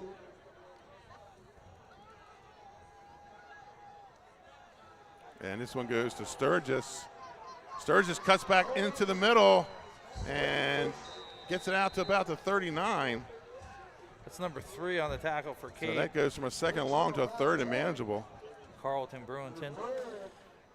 Sturgis just makes those cutbacks across the middle of the field. I mean, that's just an instinctual play there. 14-yard gain for Sturgis. You just feel the flows coming towards you and cut back against the grain. Pick up an extra 6 yards. So that's the end of the first half. The score, Sussex Central 14, Cape Henlopen 7. Folks, we'll be back probably about 5 minutes ago with the halftime stats.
president of Sodel Concepts, the best restaurant group in the state, and we're inviting you to come join our team. Sodel Concepts is a growing hospitality company with 16 restaurants and a variety of other hospitality businesses, all located in beautiful southern Delaware.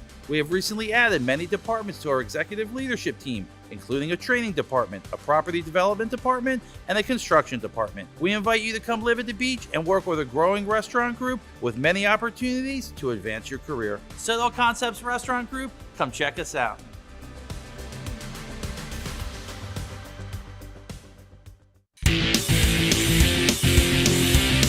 Couldn't be more excited about having our show here held at the Buffalo Wild Wings and Christiana location here on Route 7, brand new location. They moved here from Limestone Road, and it's going to be the new home of 302 Sports Week.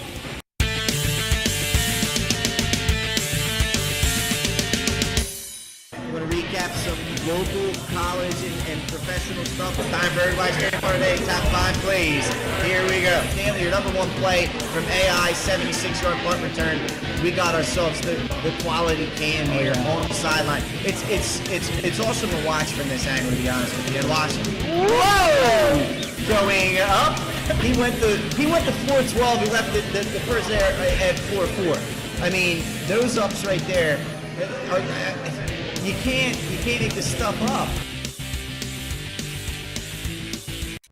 Looking to stay cool this summer? At Barclay Heating and Air, we're dedicated to keeping your home comfortable year-round. Family owned and operated, we provide trusted residential heating and cooling services to customers across Central Delaware. Our experienced technicians offer reliable maintenance and repairs on all major brand HVAC systems. From air conditioners and ductless systems to heat pumps and furnaces, we also sell and install top quality units. No matter your needs, we're committed to getting the job done right with honest and timely service you can count on. Invested in our community, we're proud to help families in more ways than one, sponsoring and donating to many local programs and organizations throughout the area for dependable HVAC services. Give us a shout or a bark at Barclay Heating and Air.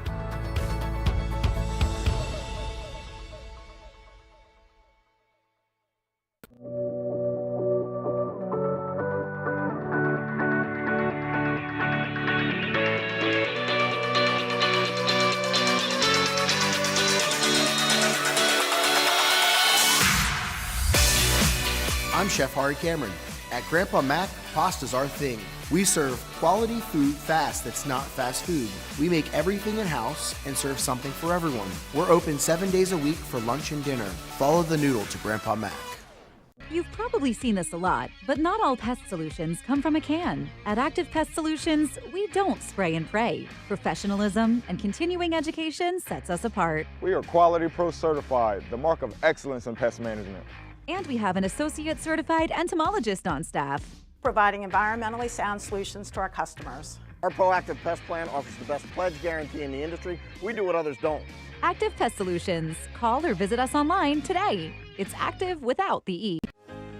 Welcome to Premier Physical Therapy and Sports Performance. We're a locally owned outpatient physical therapy practice with convenient locations in all 3 counties in Delaware. At Premier, we have experienced physical therapists with advanced credentials, but their hospitality, passion, and enthusiasm is what makes the difference for you. Find our convenient locations at premierptsp.com. You may have tried physical therapy, but have you tried Premier?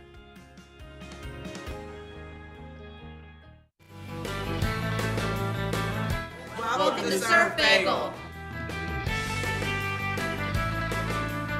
Surf Bagel has served the community in Delaware for over 20 years, providing fresh, hot bagels, breakfast sandwiches, lunch sandwiches, wraps, salads, local coffee and smoothies, and our iconic merch. Welcome to Surf Bagel. We're stoked to serve you. Welcome to Surf Bagel.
And welcome to the Sodel Concepts halftime show.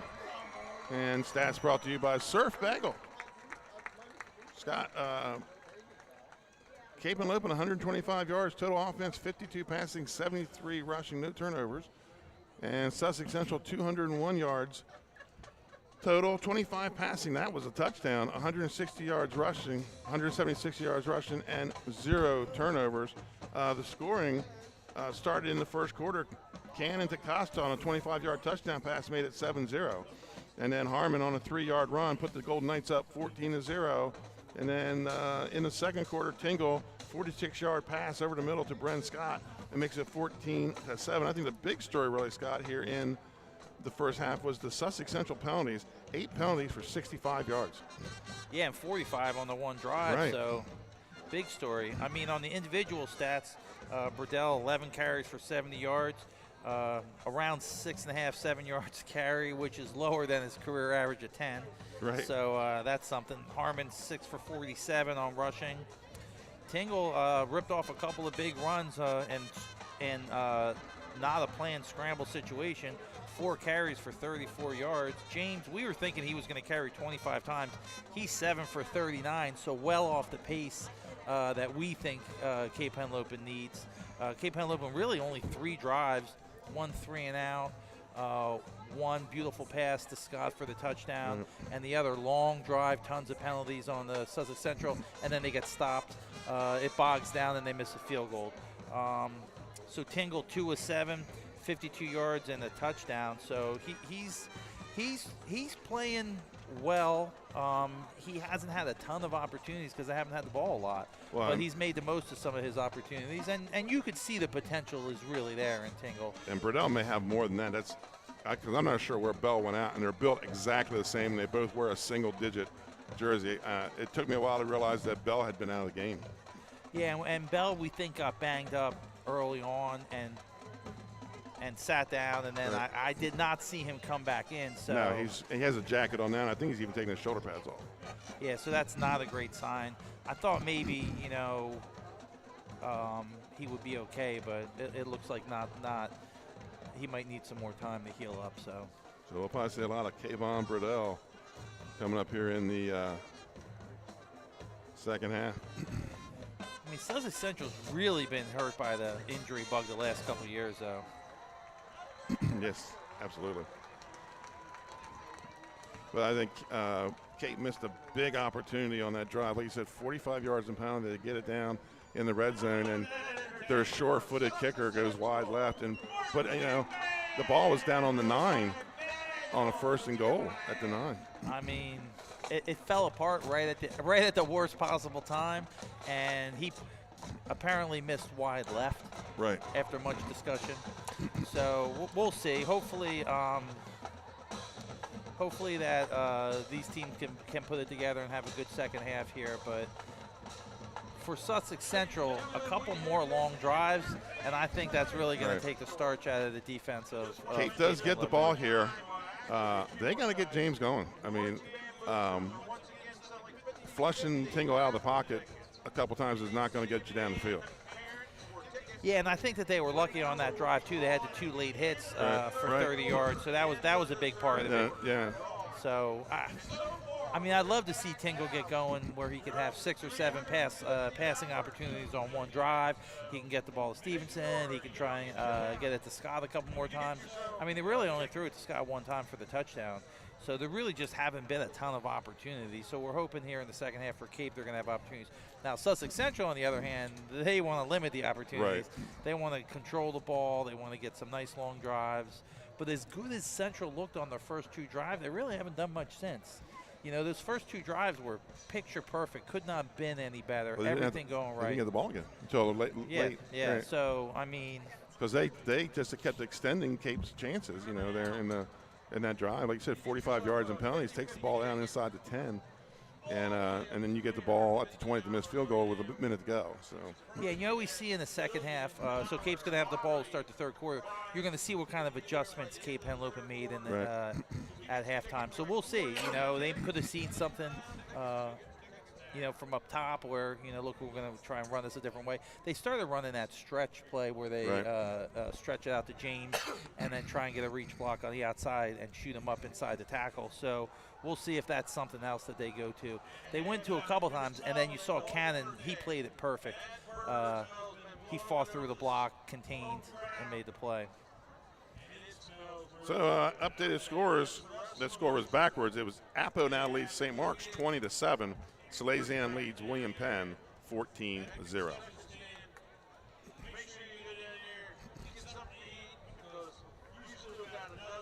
So a minute 50 before we kick off the second half here. Sussex Central will start with the ball.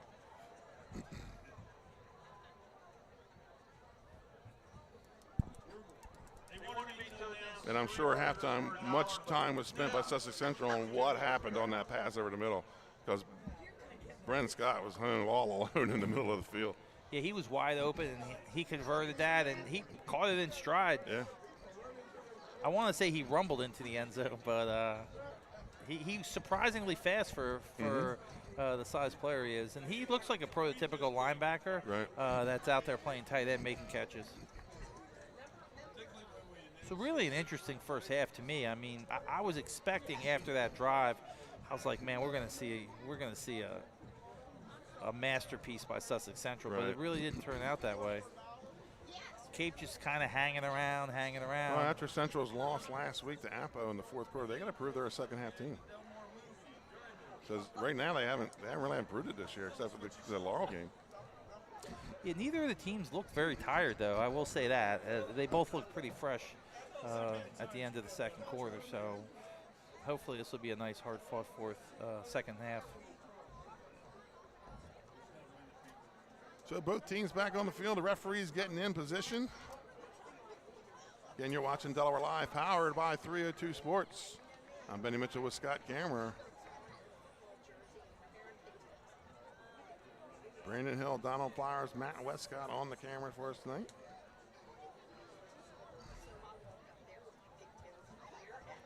So Sussex Central will be moving from right to left here to start the third quarter. And really, Scott, not that they're really shutting James down. He only had 7 carries. I know. I mean, there really just wasn't a ton of opportunities. I like to see him have 7 carries on a drive. Right. Like a Tracy Johnson, 13 carries on 14 plays. That's it. I'm a Tracy Johnson kind of guy. He had 257 yards last night. I just keep giving him the ball. Yeah. So Central's kicking off. So we'll see the Cape Henlopen offense again. So number 35 to kick it away, Escobar Gonzalez. Back deep, looks like Westcott, and I cannot read the number on the far side. Is that a 1? Jaden Messick. They're not very deep. Yep, and it's going to be a short kick. Yeah, that's 1 Messick. And goes out of bounds. And that'll be a penalty. You can opt to re-kick it or take it with some yards. We saw Coach Wells have him re-kick it and return it for a touchdown at the beginning of the season. Week 1. Cape is not. They're going to take the ball at the 35, 1st and 10 for the Vikings. Yeah, I take it where it is. I mean, 35 is pretty good. So they'll start at the 35, 1st and 10.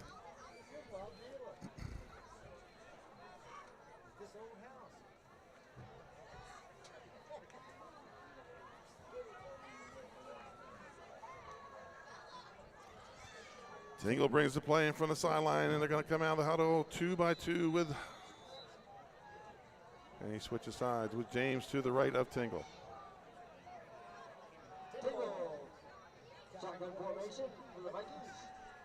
Stevenson on the near side here.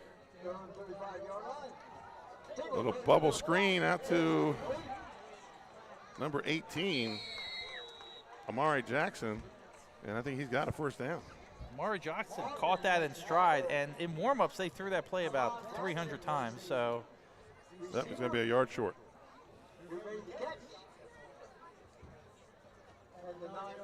I like that little kind of bubble screen. He's the inside guy. Stevenson ran off the defensive back, and it was a one-on-one situation.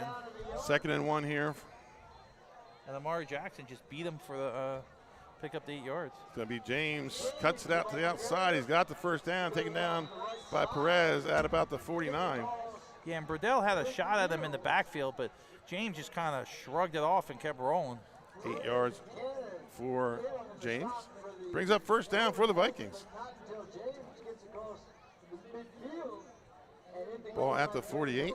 It's a nice little rhythm for Cape here. This is what you were hoping kind of that their offense was going to be. Bubble screens, short passes, tough, hard runs by James.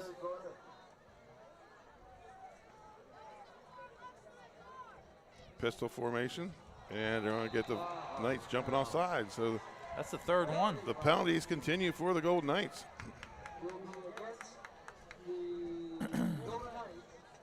That's going to make it a 1st and 5. Ball at the 43. That's got to be a hard count.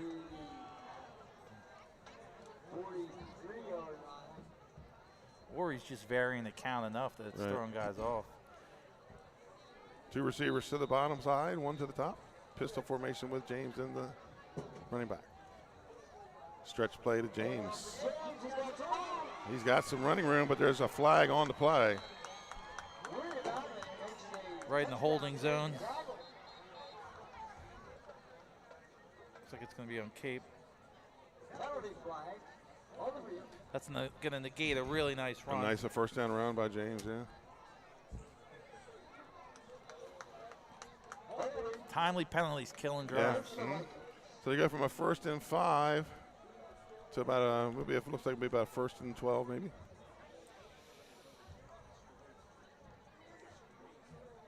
Yep, 1st and 12 for the Vikings. Ball back at their own 49. They'll move the ball back into Viking territory at their own 49-yard line.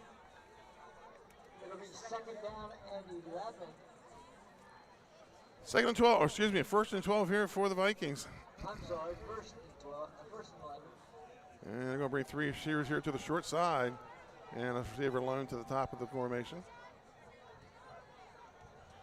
James off left side, and he's caught in the backfield and gets back to his feet, and looks like it's going to be no gain on the play.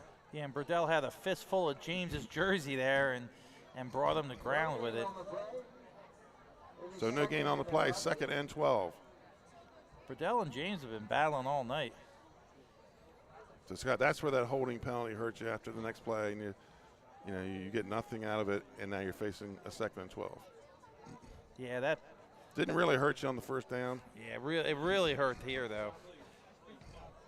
I mean, they had a nice little drive going. You like to see them convert here on 2nd and 12. 2nd and 12, 2 receivers to the top of the formation on the wide side of the field. Tingle takes the shotgun snap, looks down the middle, throws, has a round man breaking open, incomplete. Just not quite the right touch on him. Intended for Lamar McCoy. And Burdell was getting pressure. Bodie Frederick pushed him by so Tingle could step up. But I think that stepping up in the pocket just kind of threw his timing off a little bit. So that's a 3rd and 12 for the Vikings.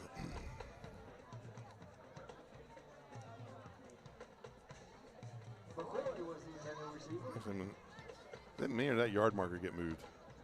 It went back. I think so too, and it's back further than the ball. So we're just going to stay with a 3rd and 12.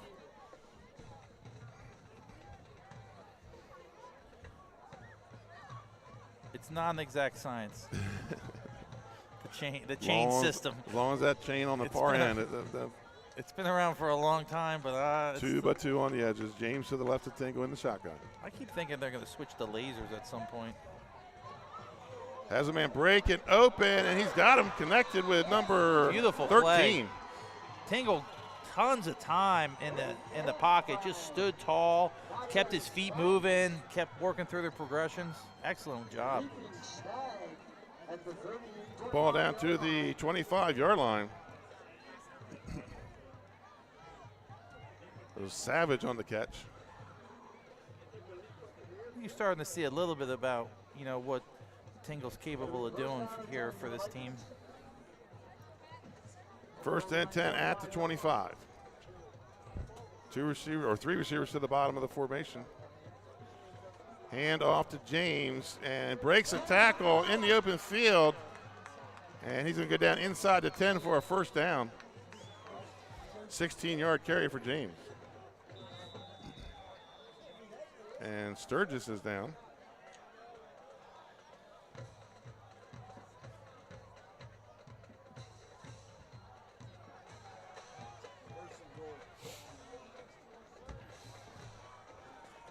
It's like first and goal on the 9. So we'll cut away here. Sturgis down on the field. We'll be right back after this commercial timeout.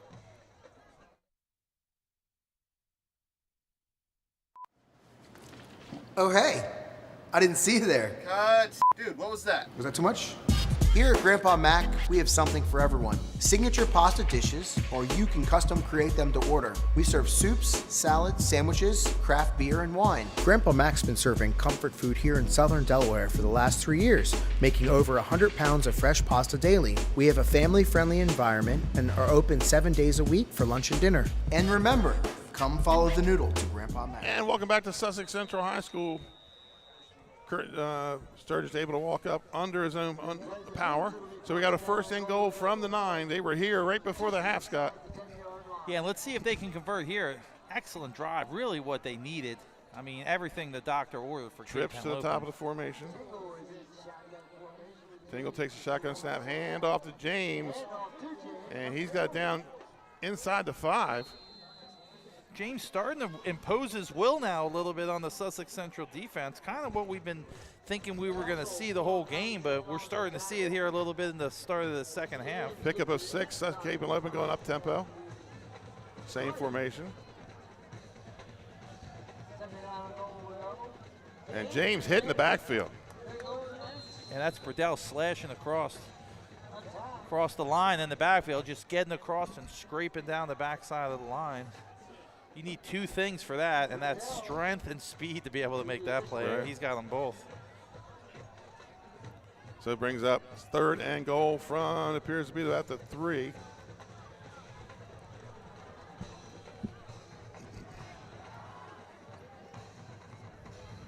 Big play for Cape Henlopen here. Maybe the biggest play of them for this game so far. Biggest play of the season, maybe. Right. So they bring 3 receivers to the bottom, or 2 at the bottom. Pistol formation. And it's a stretch play with James. He's wrapped up in the backfield, keeps his feet, but Cannon finishes him off. That's going to be a loss and a flag.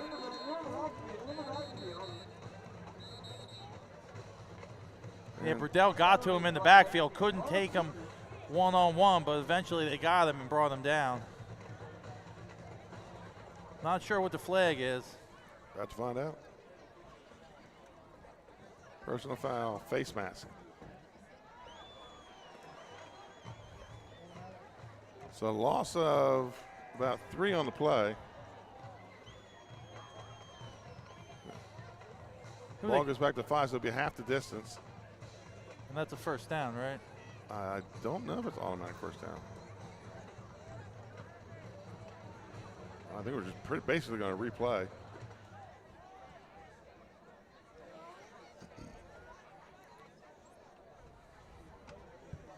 So it looks like we're just going to basically replay the down, Scott, on the penalty. So third and goal from the 3. So again, the biggest play of the season. Right. Once again.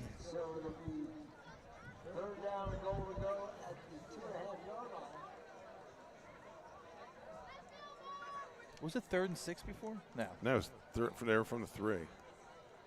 So they it's from the spot of the foul. Yeah. Cape Lake coming out of the huddle. Low snap. I think he stopped. It's a gain of 2. Looks like it's going to be 4th and 1. So ball at the 1, 4th and goal. I think they're going for it.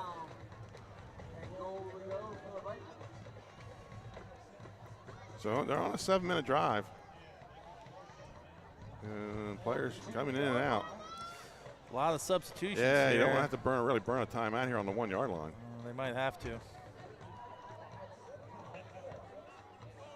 Yep, that's what they're going to have to do. So Sussex Central, Cape Henlopen has to take a timeout here. Trouble getting personnel on the field. Not the worst time to take a timeout. Make sure you know what you got, your formation, your plays. It would have been nice to get them all in. Right. Well, I think that they had a player's helmet fell off. Yeah. We'll stay right here with it. They had a player's helmet fell off. He had to leave. Then you had to find his replacement. Then you're putting in the right personnel. Now you're going three deep. Right. Yeah. Coach Frederick said, "Hey, let's take a little break here and start over." So 5:52 to play. So they've taken 6 minutes off the clock. I mean, 2 good drives by Cape Henlopen. We're starting to see a little bit what they can do with the personnel they have, and really 2 excellent drives. But again, a big penalty, an inopportune penalty by Sussex Central that gives them the 3rd down again. Back-to-back 3rd downs, which they don't convert on, and now you're in a 4th and 1 situation. I mean, you got to think you give it to James, right? I would. He's your man. I mean, he's your guy, and he hasn't been held to a loss in many carries. Well, the one was a face mask. And the one was a face mask. He lost 3 yards on that one. That was a face mask. So you got it right back with the penalty. So we'll see. Maybe you give it to him off tackle, run that stretch play to the far side. One less guy. Hey, coming off the timeout, let's see what Coach Mike Frederick dials up.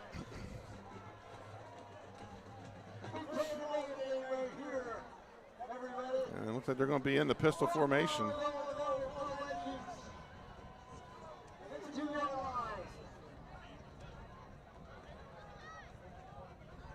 They're going to have to take another timeout, Scott. They're not ready. No. So Cape has to burn a 2nd timeout. Scott, even now they scored his touchdown, they've only got 1 timeout left for the rest of the game. Somebody's going to be running laps for that. Ooh, I mean, that's coming in off a timeout. So let's go ahead and take one with them, Scott. We'll be right back to score. Sussex Central 14, Cape Henlopen 7. Welcome to Surf Bagel. Surf Bagel has served the community in Delaware for over 20 years, providing fresh, hot bagels, breakfast sandwiches, lunch sandwiches, wraps, salads, local coffee and smoothies, and our iconic merch. Welcome to Surf Bagel. We're stoked to serve you. Welcome to Surf Bagel. And welcome back. Well, we know for sure they got the play they want. They should have the play they want. They should have the play they want. So Cape Henlopen coming up their 2nd timeout on this play. Yeah, and we think maybe they were in the right formation. Yeah, it looked like Tingle was telling somebody, and that's what's happening. 13's now switching to the far side, so they had somebody in the wrong place. And they're still looking back at the sideline. So this time James lines up to the right of Tingle. They have a different formation. Scott in motion. Looks like they're going to jam it right down their throat. Tingle rolls to the right. There's a flag on the play, though.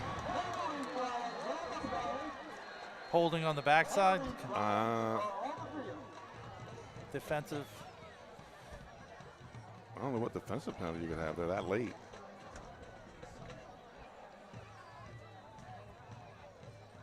Could have had a holding. Yeah. Oh, ineligible receiver downfield. Totally away from the play. Right. Huh. So, do you go field goal here? Or do you try to get it in? They were able to convert that. I mean, the way you've been moving the ball, a field goal wouldn't be the worst thing right here. Yeah, and that's what they're going to do. The field goal unit comes on. So how is he ineligible now that I'm thinking about that? Because he lined up. Well, somebody went 5 yards downfield that shouldn't have. So Gertzi on to attempt his 2nd field goal. They must have called it on the tackle left, now that I think about it, because he was downfield. Yeah. Okay. From the hash, this will be a 23-yard attempt. And this one's good. Yeah, Wilson and Gursky nailed that one. So that one's good. So score with 5:42 to play here in the third quarter. Sussex Central 14, Cape Henlopen 10.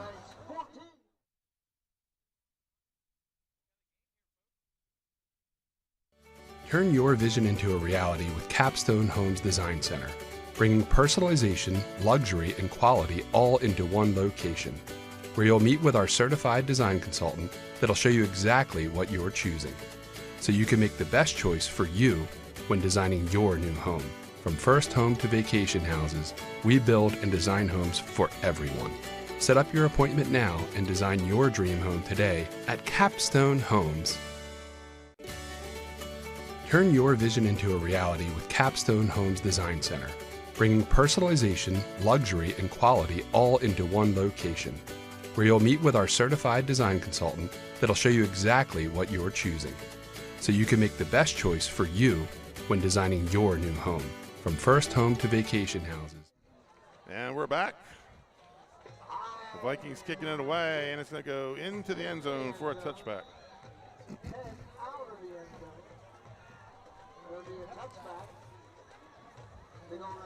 So Sussex Central, Scott, this is their first drive of the second half. I know, and it did not quite work out the way that Cape wanted there, but they got some points on the board. And we got ourselves a game, 14-10 with 5:44 left in the third. Appa leads St. Mark's 26-7. Sally's 35-0 over William Penn, and Wilmington Friends 35-0 over Odessa. This game's starting to tighten up. You could start to feel it a little bit. They announced the size of the crowd, probably the biggest crowd of the year. Right. They announced it over 3,000 people. We're not sure what counting system they're using. But first and 10 for the Golden Knights. But it's a big crowd, and they're starting to get a little nervous. And it's going to be Harmon right side, and gets out across the 25. Gets about 6 on the play. Going to bring up a 2nd and 4. I mean, we could possibly, the way these two teams are going out right now, have just 2 drives in this half, in this quarter. So 2nd and 4 for the Knights. I mean, Cape must have made some adjustments because they came down with a really good drive there. It stalled at the end, penalties, offensive lineman downfield. Toss to Burdell. Burdell puts his head down, and he's got the first down. It's like number 3 on the tackle for Cape Henlopen. That's Carlton Brewington. Gain of about 8 on the play. It's going to bring up 1st and 10 for Sussex Central. I mean, Burdell rips off 8-yard runs like it's not much. He just picks up yards. I actually think I like him as a running back. Yeah, more than defensive end, right? The more and more I see him.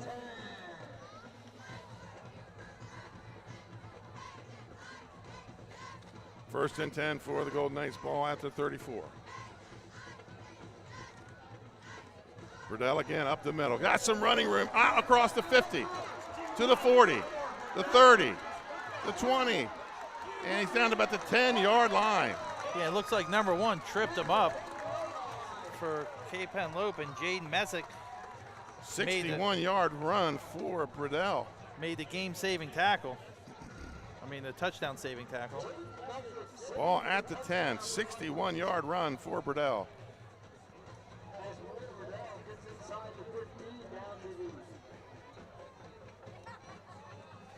Big run by Burdell.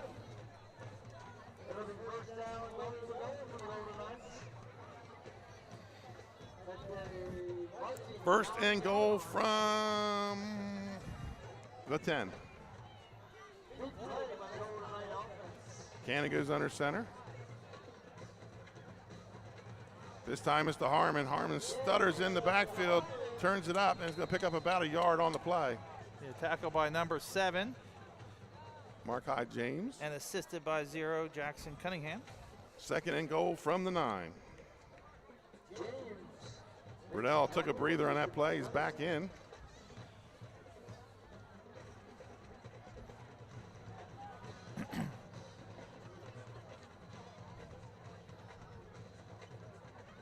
You got to think they're giving it to him here. Yeah. Now they're going to go belly or guard trap? Guard trap. It looks like they're lining up their toss because they're bringing the wing to the power side. Second and goal. And there it is, a toss to Burdell. Burdell puts his head down. There's a flag on the play, probably going to be holding.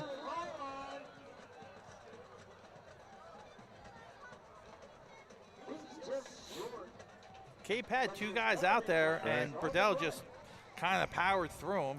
We think there might be a holding on the flag play. on the edge.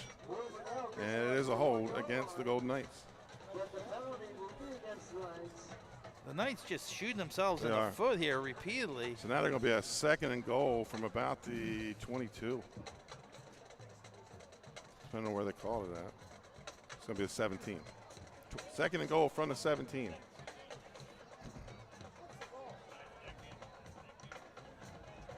Cape Henlopen needing a big stop here. So second and goal from the 17. Cannon brings the play in from the sideline. 14-10. You do not want to start matching scores with them. No. Take the ball back to the 17-yard line. Burdell up the middle. Inside the 10. Takes it back down to the 7. 56 on the tackle for Cape Henlopen. That's gain of 15 on the play. Curtis on the tackle. So third and goal from the 7.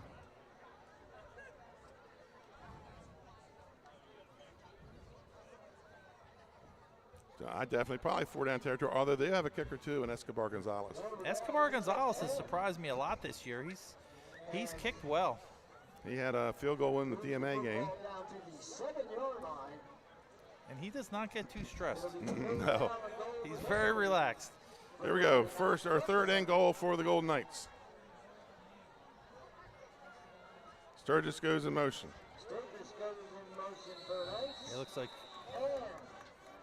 And the Knights are going to take a timeout. And we'll stay right here with it. Yeah, I thought time was running down there on that. Wells smartly calls a timeout. I think they may have been looking for him to jump. They almost did jump. He came with a hard count. Oh, what do you think? Couple more times to Burdell? Oh, I think definitely Burdell gets the ball twice here with 7 yards to go. And looking down. I mean, he's over 100 yards now. Oh, yeah. And I'm looking at his runs, and everything's, his shortest run was a 2-yarder, but everything else has been 4, 5, and up. So John Wells taking the timeout here with the ball on the 7. Yeah, he just wants to make sure everyone's on the same page. We got the right assignments. 2:16 to play in the third. This has been a long third. We had a long third quarter last night, too.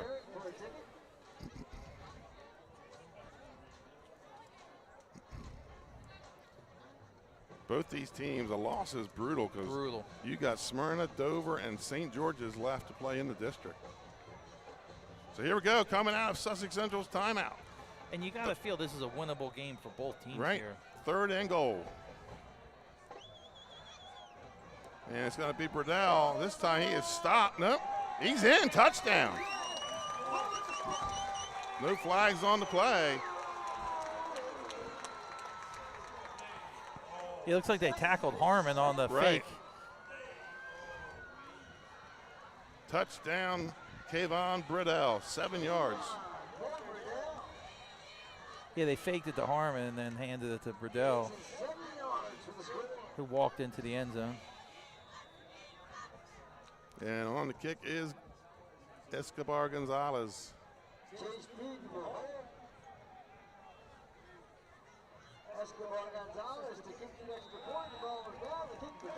It's good, 21-10. So Sussex Central answers. 2:11 left to play here in the third quarter. Folks, we're going to take a quick commercial timeout. Hi, I'm Scott Kammerer from Sodel Concepts. Today we're at Lupo Italian Kitchen in downtown Rehoboth Beach. Come check us out.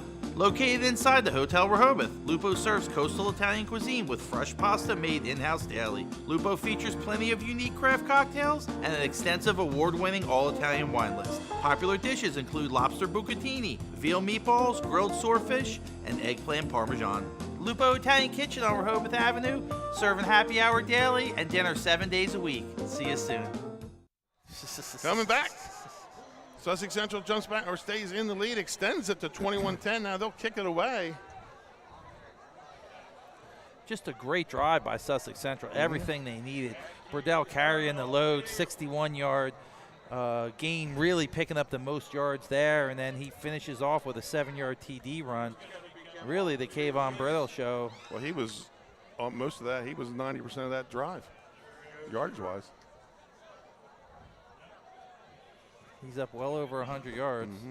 We thought maybe with Bell back tonight we wouldn't see as much as Burdell, but I figured we'd see a half of them. Yeah. Probably second half. And then Bell goes out maybe with another injury. Right. Not sure what the situation is there, but he's on the bench, wearing his jacket, no helmet, and Burdell getting the lion's share of the carries here.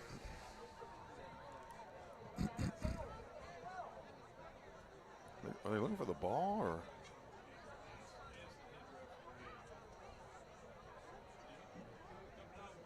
Oh, somebody's flying a drone. The drone's thrown me off a couple times. It has. Yeah. It doesn't take much to distract me. I thought it was a flag. I thought it was a flag too. Which is right now they're violating the law here in Delaware. It's coming in for a landing, and it lands on lane 4. You kids get that drone off the field. Does make you wonder how the referee saw it. He's looking between the lines. Right? It's 2023. We're on YouTube. The Right. drone's on the field. Oh, it's a photographer. Whoops. All right, here we go. Sussex Central kicked away. Escobar Gonzalez back deep. Westcott, and I believe that's number 1. I can't see the number of Messick.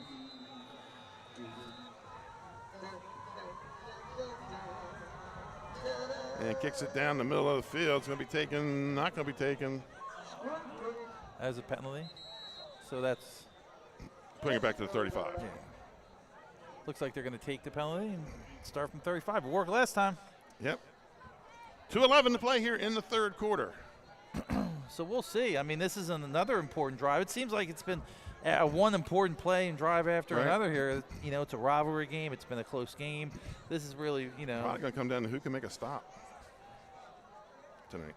Yeah, and we'll see. We'll see if Cape can convert on some of these plays that they need to. So 1st and 10 for the Vikings at their own 35-yard line. 2-by-2 on the edges with James to the right of Tingle. Tingle takes a shotgun snap, looks left, throws, and incomplete. Intended for Stevenson. Yeah, a little high. Tight coverage by number 18 for Sussex Central. That's just in the groin.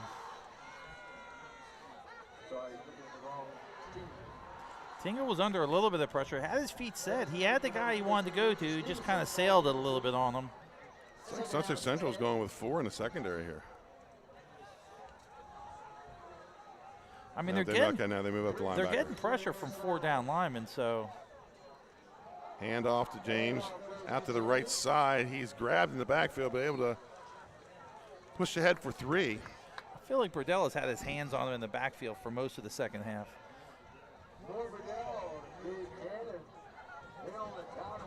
Ball out to the 34-yard line. Gain of 4, 3rd and 6.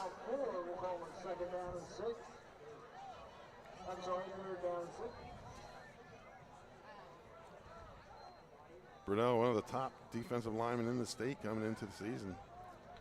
Him and Custis both playing at end tonight.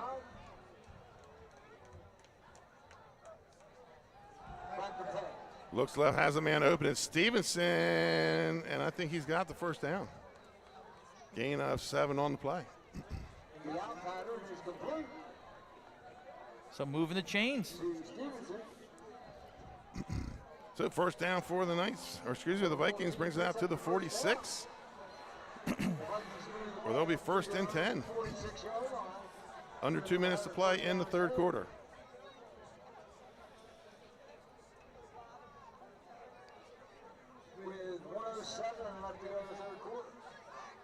Yeah, I feel like Tingle's kind of maturing during this game. He's really. Let's see, Rodriguez Costas checked in. He's really going through his progressions really well. He stands up good in the pocket. I've seen a lot of good things. He's been getting great protection tonight, too. He's been getting great protection. I've seen a lot of good things out of this. Trips to the top of the formation. Tingle takes the snap, looks to his right, looks back to his left. Under some pressure, flushed out of the pocket, throws deep, and caught Stepped at out of the bounds. 25, steps out of bounds. That's James on the catch. Yeah, good awareness by Tingle. He just avoided that rush, kind of felt his way through it, got a nice lane, and delivered the ball down the field. 34-yard pass. I thought for a second Costas had a free lane, but Brody Frederick at the last second had a little bit of push on him just to get him off kilter, so Tingle could slip out the side. Ball goes down to the Sussex Central 25, 35 seconds to play in the third quarter. Pistol formation. And it's going to be a handoff, stretch play with James. Good block by Brent Scott there on the outside. James does the rest. Did he get in? He got in. He looks like he tightrope down the sideline. Yes, touchdown, Mark-I James. Yeah, both refs looked at each other like, I didn't see him step out of bounds. So they give him the touchdown sign. So James, touchdown. Really everything on that play that Cape could get going, they got it going. James running the ball, Tingle scrambling, good protection, delivered the ball down the field. It looks like they're going to go for two. Yeah, why not? Because then they'll make it a 3. Right. Yeah, make it a field goal.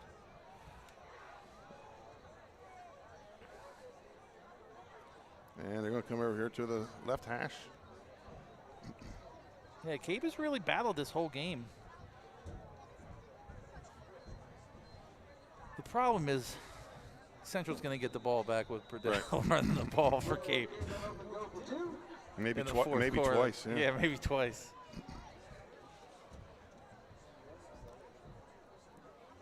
So they're just now signaling a play. So attempt the 2-point conversion. And they'll bring it within a field goal if they can convert this.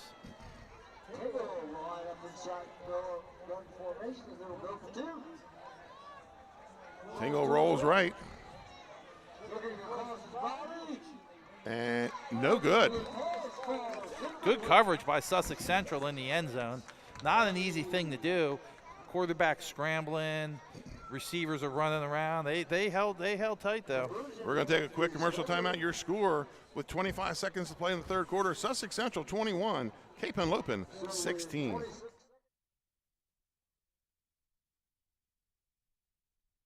In life, some things just go together, like a burger and fries, and home and auto insurance from State Farm. So make it a combo. Combining your home and auto insurance could save you time and money. And who doesn't like that? Just call State Farm agent Juwan Johnson and find out how you could start saving today. It's just another way we're here to help life go right. And welcome back to the castle. Cape Henlopen will kick it away after a 25-yard touchdown run by Mark-I James. Really everything on that drive going right for Cape Henlopen. They got Mark-I James running the ball. They got Tingle scrambling. So really put it all together in that drive.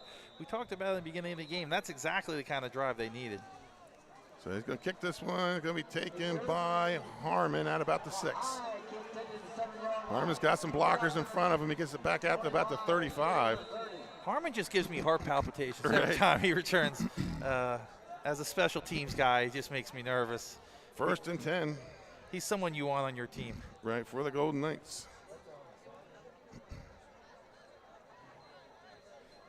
So we'll see here as the third quarter is winding down. It's a 5-point game.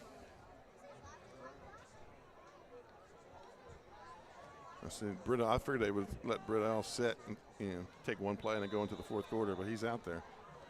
No rest for the weary. No. Get him out there. He's in good shape because he's played a lot of snaps this game. And it's a handoff to Harmon. Not a lot of room there, but Harmon just following his blockers, and there's a flag on the play. Probably going to be a hold or a face mask out there. Yeah, looks like 24. Going to be a hold on the Knights. And 99 on the tackle for Cape Henlopen. 99 is Batson.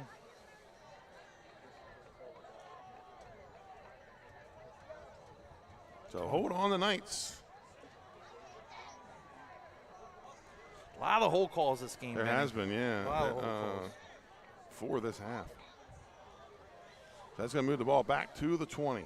I mean, in high school, you could probably call holding on just about every play. Right, especially with wing T team and running stretch plays. And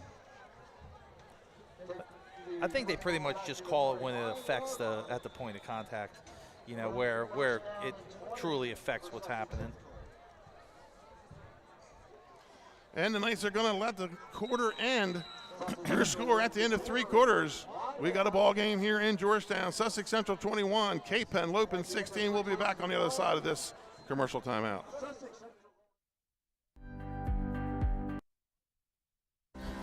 First State Orthopedic statewide has 29 physicians at 16 locations. Our physicians and staff provide both non-surgical as well as surgical treatment for almost all orthopedic conditions and injuries. We are specially trained in the current state-of-the-art techniques. We serve as team physician and orthopedic consultant for over 20 high schools, Wilmington University, and many local recreational and competitive leagues. Our doctors are readily available to the local emergency departments as well as medical aid units and urgent care centers for consultation and treatment. Call for an appointment today or visit us at firststateortho.com.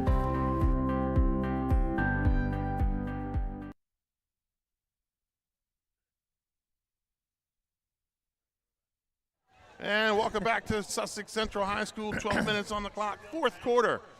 Getting ready to start. The Sussex Central Golden Knights facing a 1st and 20 after the holding penalty on the first play of scrimmage. Yeah, and they're setting it up for this 4th quarter to be everything you asked for. It's a 5-point game and 12 minutes left on the clock. Crosstown rivalries here. It's everything you could want in a high school football game. And that's Burdell up the middle. Plus 3,000 fans. Gain of 1 on the play.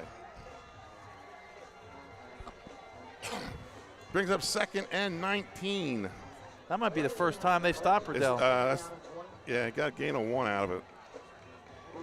I'm going to consider that a stop on him. Actually, he's on the 20, so that's no gain on the play. 2nd and 20 for the Knights. 4th quarter action here. 21-16 lead for Sussex Central. Cannon up under center. Toss to Burdell. Burdell with some running room, gets it back across the 30. And that's 7 James on the tackle, and not after he picked up a sizable chunk of that yardage back. He picked up about 15 on that play. That's going to make it a 3rd and 5. So, Scott, you go from 2nd and 20 to 3rd and manageable. Listen, that toss sweep is dangerous. He gets out there with a blocker ahead of him with a full head of steam. You're going to need a couple guys to take him down. 3rd and 6. Big 3rd down play here for Cape Henlopen's defense. See if they could step up and make a stop. I got a feeling we know where it's going. Yep, he's going to roll out. Has a man open. That's number 2.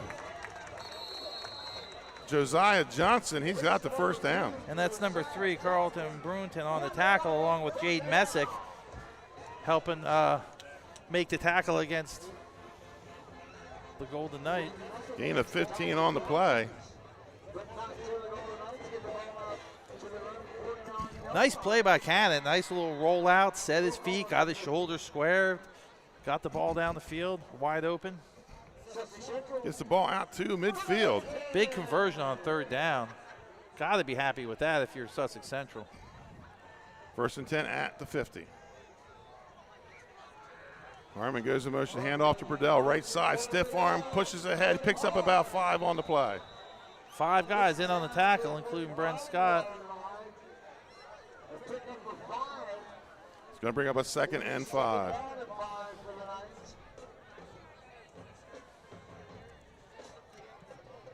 It's like Sussex Central's warming up to have one of their prototypical Right. 7-minute drives, Right. which is going to be a problem for Cape Henlopen because they're down by 5. They need at least a shot at it here. I'd say they need 4 minutes, Sturgis moves to the backfield, Harmon it to the wing. Hand off to Sturgis, cuts it back up the middle, picks up about 3. That's just classic wing T. And there's a grinding late you flag. down. That's unsportsmanlike, I'd say.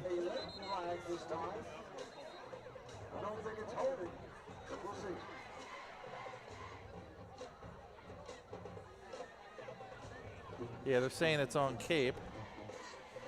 It's a long explanation. Well, you know it's not a holding because that flag went about 30 feet in the air. He was giving them the business, I think. That's right. Yeah. Personal foul. So personal foul against the Vikings. That's a killer. That's what you don't want tacked on. No, you're in a 6-point game here. You got. I get it. It's a rivalry game, but you can't play with emotion at this point. So that takes it down to the 30. This is where the wing T is just a killer. I don't think so. The ball's at the 29.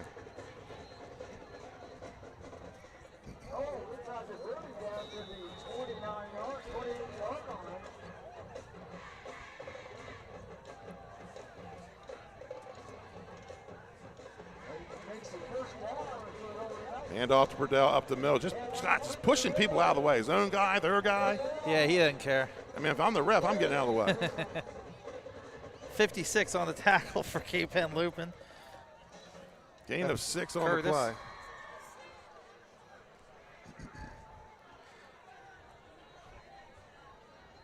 Ball down at the 25.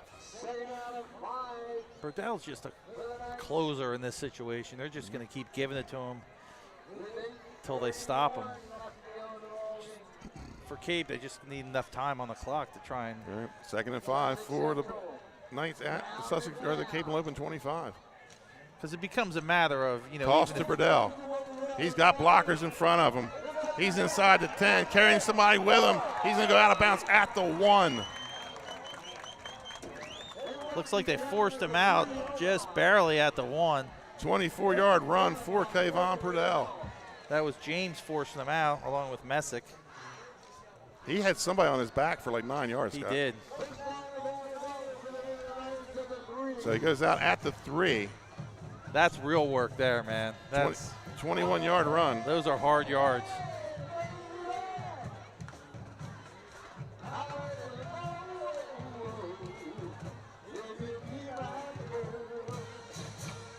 They're singing at Sussex Central now. They're singing. Wishbone formation. Quarterback sneak by Cannon. He's going to get down close to the goal line. And he stopped on the goal line. Clock's still running. 8 minutes left. So 2nd and 1. A score here would make it a 2-score game then, right? Yeah. 2 touchdowns. Yeah. That's going to put Cape in a precarious situation. Yes, it is. And those 2 timeouts on that one play are now. A touchdown here would make this Sussex Central crowd a little less nervous. Hand off to Harmon. There's a flag on the play. And that's holding. I don't know how you can see a holding there. Well. Those white jerseys are helpful. Mm-hmm. You could see the glove on there. Here comes the official call. Personal foul, shot block. Oh. I guess that's a little easier to see from there. Right. So that's going to back it up. Well. 2nd and goal from the 16. That makes it a little more interesting.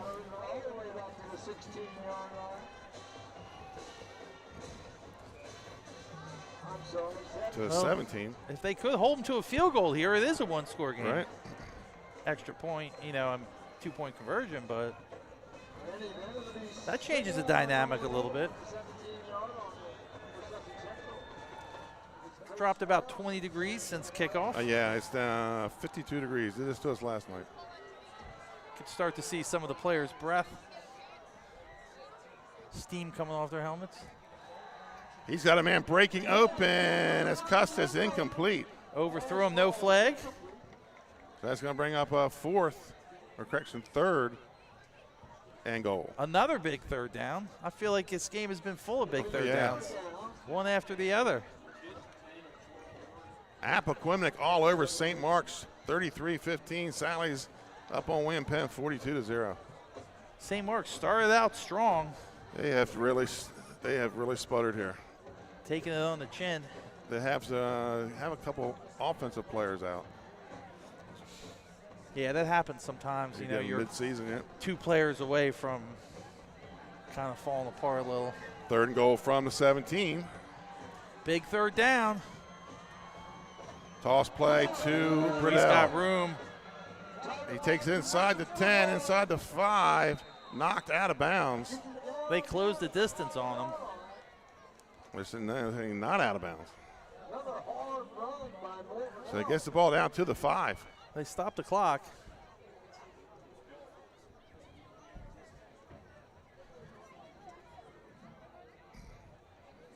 Well, the referee on this side was winding the clock.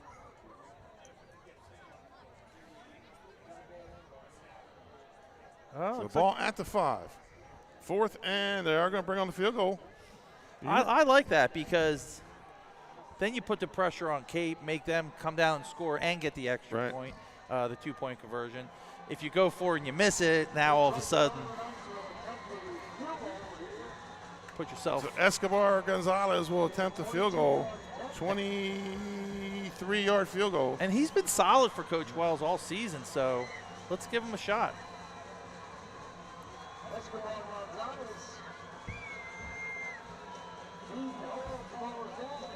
Not a great snap.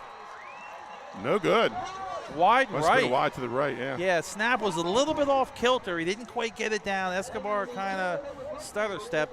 Cape Henlopen will take over. 1st and 10 at the 20.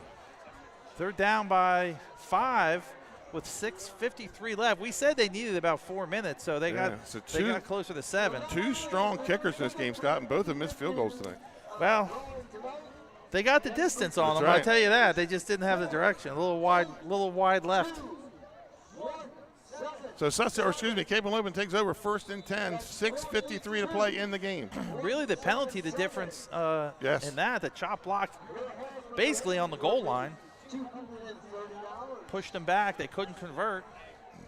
Now here we are.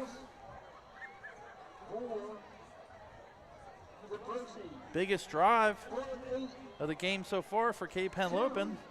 Hand off to James, and he is hit at the line of scrimmage. Then pushed back. All right. Looks like Burdell on the play. Is that Custis? Loss of 1 on the play. That would be Burdell on the far side. So 2nd and 11.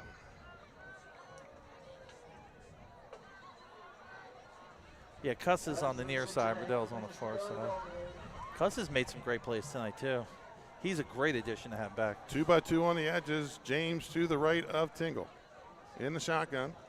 Takes a snap, drops back. Under some pressure. Throws it away.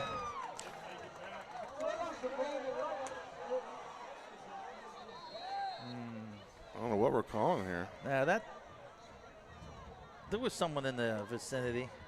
I wonder if they're saying it was a fumble. Well, they're saying it didn't get back to the line of scrimmage, but. So now that they're saying incomplete pass. Yeah, I would consider it an incomplete pass.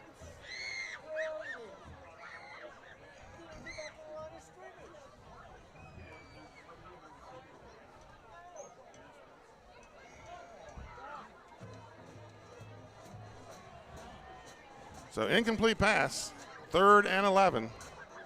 Central bringing the heat off the edges. Big 3rd down play. Looks like Sussex Central's going to dial up the heat, see what kind of blitz they put in here. They're getting some decent Just pressure. the 4 up front, they've been getting pressure. They've been getting good pressure from Custis, and Burdell. 3rd and 11 for the Vikings. 6 minutes to go here in the 4th quarter. Trips to the bottom of the formation, lone receiver to the top. Takes the snap, drops back under some pressure, steps up in the pocket. There's a flag and a sack. Loss of 6 on the play. And there's going to be a hold that they are going to decline. So 4th and, let's see where they put the ball. I think that was Burdell on the sack. Yeah, it was. 5:53. I guess you kick it away and try and hold them. Yeah. Hope to get it back with a minute or 2 left. So ball back on the 15, so a loss of 4. I mean, you got a good punter. I don't think it's, yeah, they're bringing in the punting. Right now you're kind of sputtering. I think you punt here and try to get a hold. Yeah, I think you do too. You're in a 1-score game. I mean, I could see if it was a 4th and 1. Right.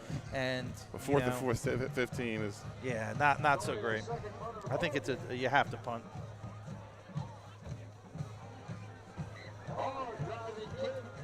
And takes a Cape bounce. So the Knights are going to take over 1st and 10 from their own 49 with 5:20 to play. And Scott, this is an offense that's built to take 7-minute drives.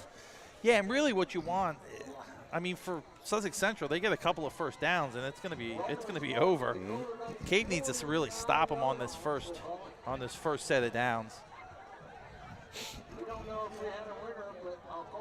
You're right. They're built for the 7-yard drive, 7-minute drive. There's only 5:17 left.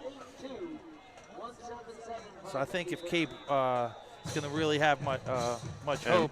And remember, the 2 timeouts they took. Yeah, they only have 1 timeout. So they're going to have to stop them on the 1st or 2nd set of downs here. 1st and 10 at the 49 for the Golden Knights. Gabe Cannon comes up under center. Custis comes in motion. It's Burdell up the middle. Burdell picks up about 5 on the play. He's just yards after contact are astronomically high for him in this game. I feel like almost every play he's getting hit and picking up yards after contact. He checks out here. 2nd and 5. Trying to see who's in at fullback now. Or was that Custis? Oh, that was Custis that came off. Is that a Wasp? In this weather?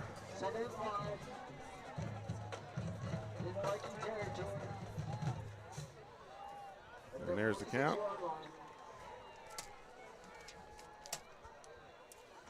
This time it's to Sturgis. Sturgis cuts it up.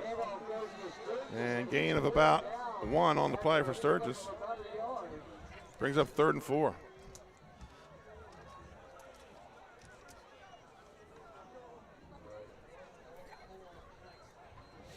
Third and 4 here for Sussex Central. Probably going to see toss to Burdell. That's what I'm thinking. Sweep toss. I mean, the ends have had a problem containing him. Under 4 minutes to play. Big 3rd down again. They got the wing to this side. Yeah, he's coming this way. Just a handoff up the middle.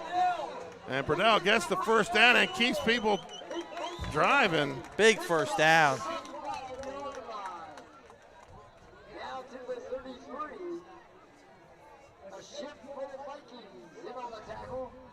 Is that about a 10-yard carry, 12-yard carry? I mean, that's exactly what Sussex Central needed at the right exact time was Burdell to pick up that, and the clock's still running. Really everything in their power right now. Sussex Central totally in the driver's seat, trying to finish off this game. Approaching, we're at 3.5 minutes to play. 1st and 10 at the 30, call it the 33. Cape needs a stop or a turnover right here to give their offense a chance. Down by 5, 3 minutes left. Burdell again cuts it back up the middle. And they're punching at the ball. They are. Burdell looking to close out the game. inside of 3 minutes, and Cape Henlopen looking to get a turnover. It's been a hard-fought battle, well-played game. Gain of 6 on the play. Sussex Central looking to finish it off here. Sorry, that wasn't Burdell. That was Custis.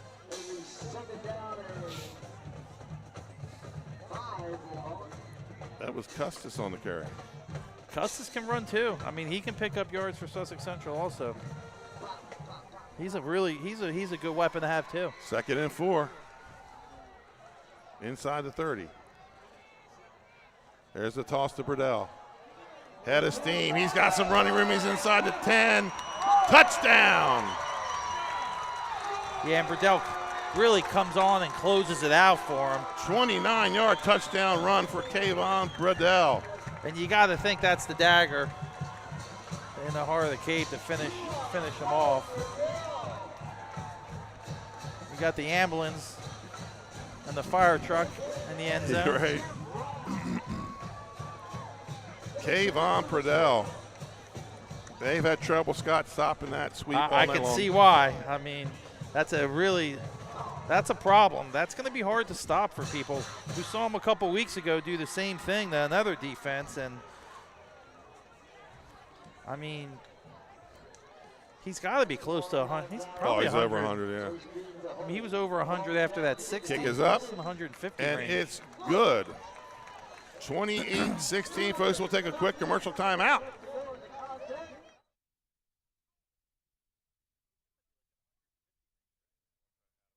Hi, I'm Scott Kammerer from Sodel Concepts. Today we're at Fish On in the Villages of 5 Points. Come check us out. Fish On is committed to serving beautiful, simple coastal cuisine in a cool atmosphere with a happening bar, spacious dining room, and outside patio. Popular dishes include the seafood stew and fresh oysters from the raw bar. Fish On's recently renovated event room and is the perfect spot for your next event. Fish On in Lewis in the Villages of 5 Points, open 7 days a week, best happy hour around. And we're coming back here at Sussex Central.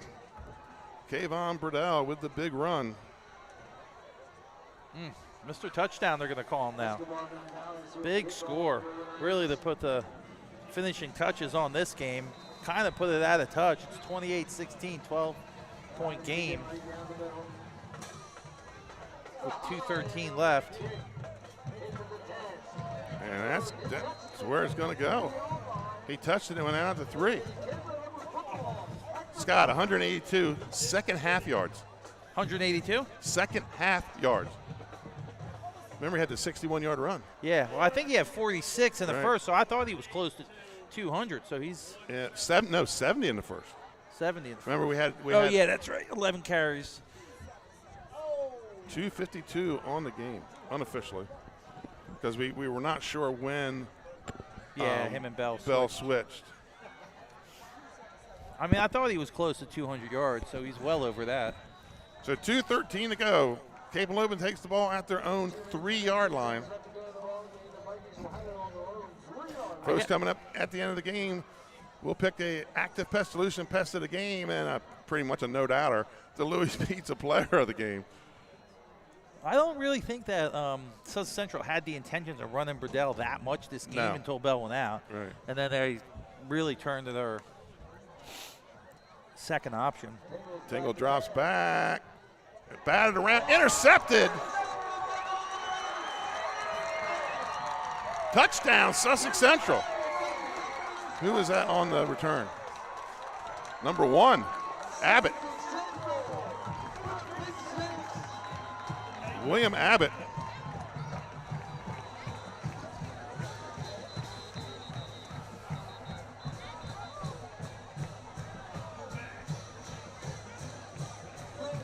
And they did this with Laurel, Scott. Remember? Explosive fourth quarter. They had a pick 6 in that fourth quarter. Yeah, and if you kind of look at the score now, 34-16. That's not what this game was. That's not what this game was. I mean, it was a one-score game there for a while, and Cape Henlopen just couldn't convert on third. Right. Turned the ball over, and Sussex Central with two quick scores.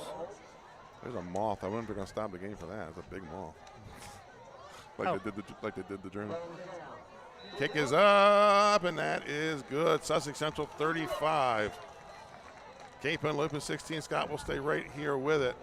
Just a really quick turn of events for Sussex Central. Riding Burdell with 250 yards. 180 of it in the second half, and on top of that, a pick 6. Unless I'm bad in math, and I did it with a calculator. Could be a little of both. I mean, I just thought he was close to 200 just by the 61-yard run and 70 whatever in the first half. So that's 130. So, yeah. I mean, I could see it. If you told me he had 250 yards, I'd believe you.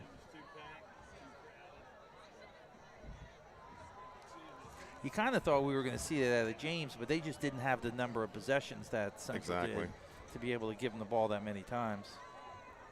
Yeah, 182. And that was done on the calculator, not fingers. Well, you only have 10. Or tally marks. There you go. On to kick number 33, Blake Stillman, the lefty. And it's going to be a high short kick. I think he's a poop. And they're going to get it. Yeah. They tried that last time. Oh, he's going to say it was out of bounds. Yeah, he's going to say it was out of bounds. Then there should be a flag. I don't know about that. Yeah. Yeah, I thought he caught it and went out of bounds. He has his flag in his hand, but they convert. The two referees got together and got it right. I like when they get it together and get the right call. I mean, that's the right call. They tried that pooch kick earlier and they couldn't convert. I think it was against Laurel. Boy, Abbott's having a heck of a 30 seconds. Yeah, he is. So he recovers the ball at the 31 of Cape Henlopen. Yeah, he had the pick 6 and the pooch kick recovery. I want to thank Mark Booth and Jason Feathers, two coaches at Cape and Central that got me the information for us to have a pregame show tonight, Scott. Plenty of information. Give me the starters, stats. And Cape's going to take their final timeout.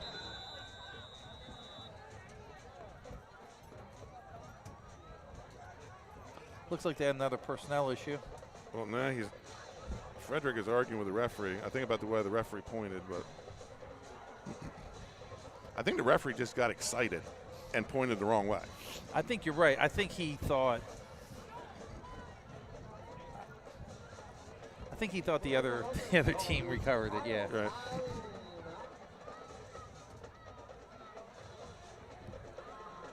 Well, it's tough because I know it's one of two things. It's a Sussex Central recovery. Yeah. Or a penalty. Cape ball at the 35. Yeah, those are your two choices. Because if he didn't get hey, does he have possession? Right. I mean, I don't know. Does he have to have a foot down? Yeah, you got to be in bounds. You got to be in bounds. Right. So and the second referee came up and they talked about it and they made the call. So I guess the timeout was to find out if that's what happened because they huddled, but they never talked to his team. So victory formation for the Golden Knights because now Central's out of time, or Cape's out of timeouts.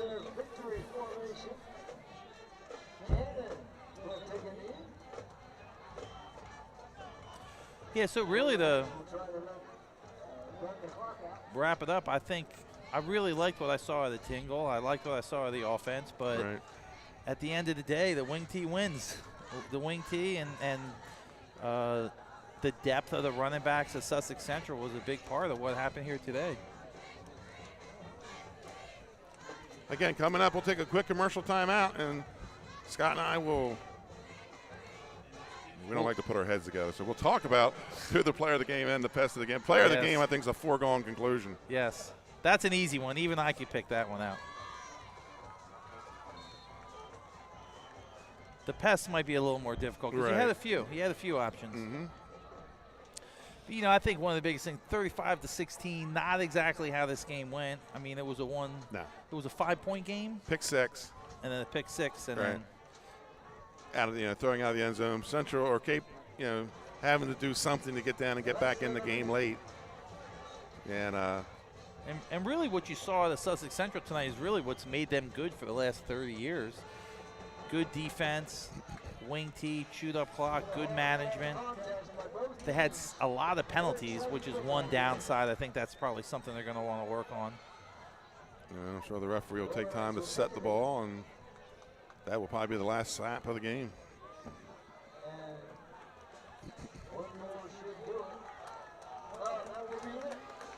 So as the clock winds down, Sussex Central with the 35-16 victory. We'll take a quick commercial timeout and come back with our post-game awards. Prevent unwanted house guests from invading your home. With cold weather coming, overwintering pests are headed inside. If you're not proactive, you could be left with a pest problem. Expertise is needed to inspect, identify a problem, and offer environmentally sound solutions like Active Pest Solutions. Prevention is the key to stopping cluster flies, stink bugs, crickets, and mice from entering your home. Protect your home with a proactive pest plan. Contact Active Pest Solutions, your local pest expert. For more information, visit delmarvaexperts.com. And the answer on the board, that can only mean one thing. It's time to tell you who the pest of the game is. Scott Kammerer, who is our Active Pest Solution? We're going to go with number one. William Abbott had the best 30 seconds of the whole season. He had a pick six, and then he recovered the kick and played a great game overall. He was all over the field. Happy to call him William Abbott, the senior from Sussex Central, the pest of the game. And our Louis Pizza player of the game, there's a no-doubter. We probably don't even have to announce it, but with 252 yards, played lights out on defense as well. He helped shut down or slow down Markai James on that sweep. Kayvon Burdell. Yeah, what more can you say about Kayvon Burdell? I mean, he's a senior, number 9 from Sussex Central. 250 yards really wasn't. We weren't thinking he was going to be the marquee back tonight. We thought it was going to be Bell. Bell knocked out with another injury, and Burdell said, "I'll take it, coach." So next week we'll stay with Class AAA action with another District 3 matchup on Friday night when the Caesar Rodney Riders head to the beach to take on Cape Henlopen. Sodel Concepts pregame show at 6:35. Kickoff at 7. College football Saturday. North Carolina A&T 1-4 heads to the hot University of Delaware Blue Hens 4-1. That's a 3 o'clock kickoff. Delaware State Hornets, they are idle this week. The big game, Oregon 5-0 at number 4, Washington 5-0 with a 3:30 kickoff. That's a wrap for tonight's Downstate Game of the Week for Brandon Hill, Matt Westcott, Donald Flowers, and Kristen Mitchell back in Lewis, and Scott Kammerer. I'm Benny Mitchell. Thank you for watching. The final score of the Sussex Central Golden Knights 35, the Cape Henlopen Vikings 16. Have a safe sports-filled weekend from all of us here at Delaware Live, powered by 302 Sports. Good night, Delaware sports fans.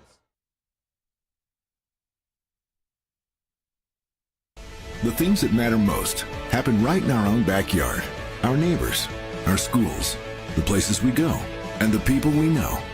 And now there's one news outlet where our story is told. Delaware Live.